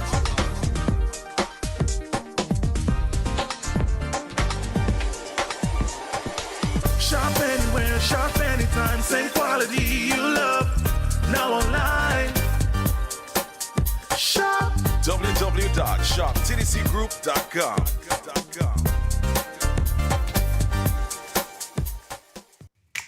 Maybe it's the way the brilliant gold liquid reflects our sunshine, or how the bright blue of its label mirrors the clear Caribbean skies overhead. Maybe it's the fresh, crisp taste of this beastly cold beer on a scorching hot day. Maybe it's even the way it brings us all together.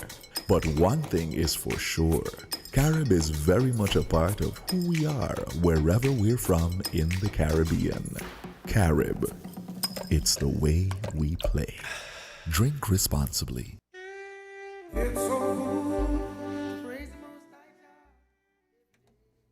Welcome back to Inside the News here on WINNFM 98.9. The phone lines are open and we are taking your calls. Call us at 466-0989 and 762-0989. We have on the line with us from the St. Kitts Health Promotion Unit, Lucine Pemberton Vaughan, and of the Nevis Health Promotion Unit, Nadine Carty Keynes. The phone lines are open and we are taking your calls along the lines of anything on HIV, AIDS, and the numbers. But just to repeat the numbers, if we have no calls right now, so for these are the numbers for the Federation. For 2017, there were 12. In 2018 and 19, it was consistent with 13. 2020 was 20.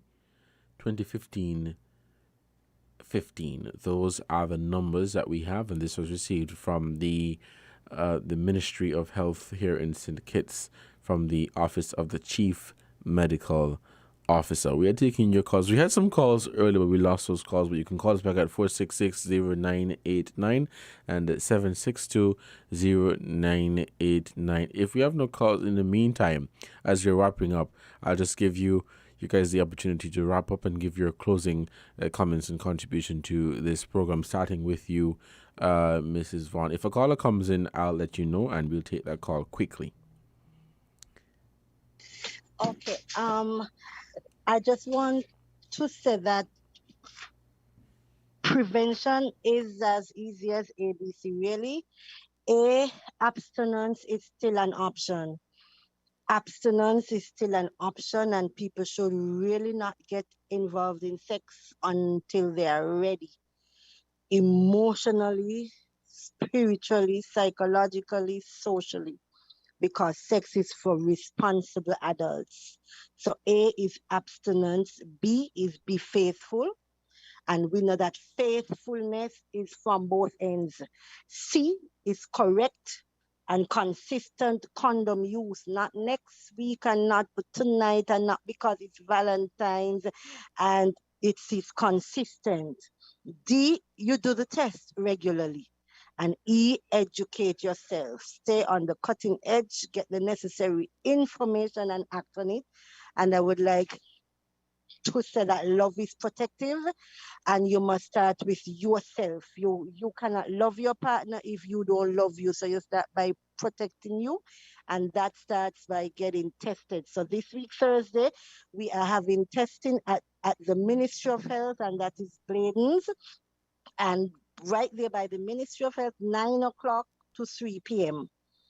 Come, get tested, know your status, and show your lover that you love you and you love them, and that you are serious about protecting them.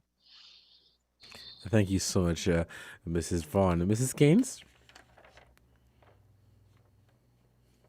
Hi, yes, thank you. Yes, prevention is the key, so all what Lucine said is very important. But just to add to that, we didn't get to touch on it, which is stigma and discrimination. and that plays a Yeah. big part in access to care and treatment, whether real, meaning they actually experience it, or perceive because of values and our society and the viewpoints of persons in there that may, act as a barrier to the services, or to seek information because of perceived or real stigma and or discrimination, or both of them together. So that is something we have to work on. Sex itself is a taboo subject. I know we've had it for centuries, we do it every day, but it still have that stigma and discrimination attached to it. So that by itself creates the problem. And then you add a disease that is transmitted mostly through sexual activities if preventative actions are not put in place. And so we have to remember that also, that stigma and discrimination play a big part. We should all be our brother's keeper, look out for each other, encourage each other to get tested, know information, and to protect yourself first. Get educated, make sure you practice those safety measures. Just like with COVID, we encourage non-pharmaceutical measures. Well, guess what? HIV have non-pharmaceutical measures too. We have the condom, male and female. We can abstain. We can make sure we get tested so we know our status, and communication with your partner. Those are important things. And for us over here at the Health Promotion Unit, for Valentine's Day, we have our little package, preventative package that we'll be distributing. And it's the theme is protect your pleasure. So you're protecting your own pleasure. And that will be at the Memorial Square in Charlestown from 11 a.m. until supplies last. And of course, what are those preventative tools we talked about? Those are what's going to be in the package, plus one or two little treats. So we'll be there. And of course, we encourage, as part of that package, will be information about rapid testing services. Currently, the Charlestown Health Center and the Commonwealth Health Center are offering that service, but you can still get an HIV request done at the other health centers on the island. I'm not sure if Ms. Vaughn, if you want to promote anything for Valentine's Day, but this is an opportunity for persons to know that they. Okay, great, thanks. So yes, we just want to encourage persons to protect their pleasure, and remember, we're all our brother's keeper, and we should love one another and look out for one another. And thank you so much. And thank you guys so much for accepting the invitation to come here on WINNFM to speak on this very interesting topic. Most people will shy away from speaking on it, but I think the information that you guys provided today is very useful. And we're always happy here at WINNFM to facilitate discussions like these that are geared towards, these national efforts of preventing the prevention of HIV/AIDS. And we're always happy to play our part in the efforts that the health promotion units continue to do with regards to HIV/AIDS and other health issues that continue to affect us here in St. Kitts and Nevis. So thank you so much again for accepting the call to be here on today's program and to speak on this topic. And I hope to hear from you guys in the future if you have any other programs that you would like to come on and speak about, just to educate the general public here in St. Kitts and Nevis. Thank you, and take care. Enjoy the rest of your Saturday. And could Cornelius. Yes, and one request as we leave, could you continue to promote the pre-Valentine's activities, please, for us both on St. Kitts and in Nevis, the pre-Valentine texting and their package. We would be so grateful. Absolutely. Thank you. You take care. Thank you. Have a good afternoon, everyone. You too. Thank you. Bye-bye. And stay safe. Yes. You were just listening to Inside the News on WINNFM 98.9, and we had on the panel today Nadine Carty Keynes of the Nevis Health Promotion Unit, and Lucine Pemberton Vaughan of the St. Kitts Health Promotion Unit. And the topic at hand today was HIV/AIDS. I provided some of the statistics, and before I close, let me just give it again. So for 2017, we had 12 infections of HIV/AIDS. 2018, we had 13.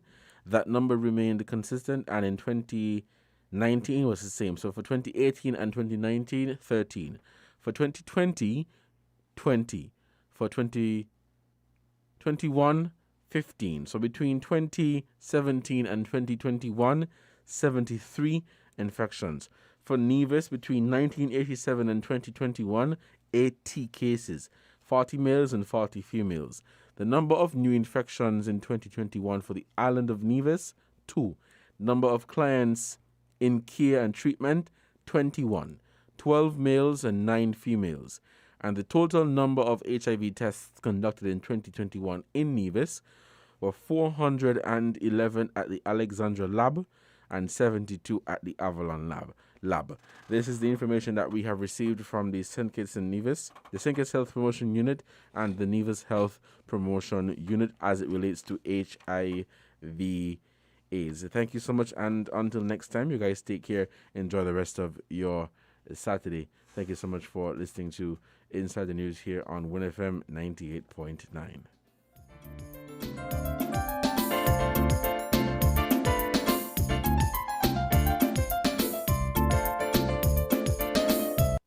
TDC Financial Service.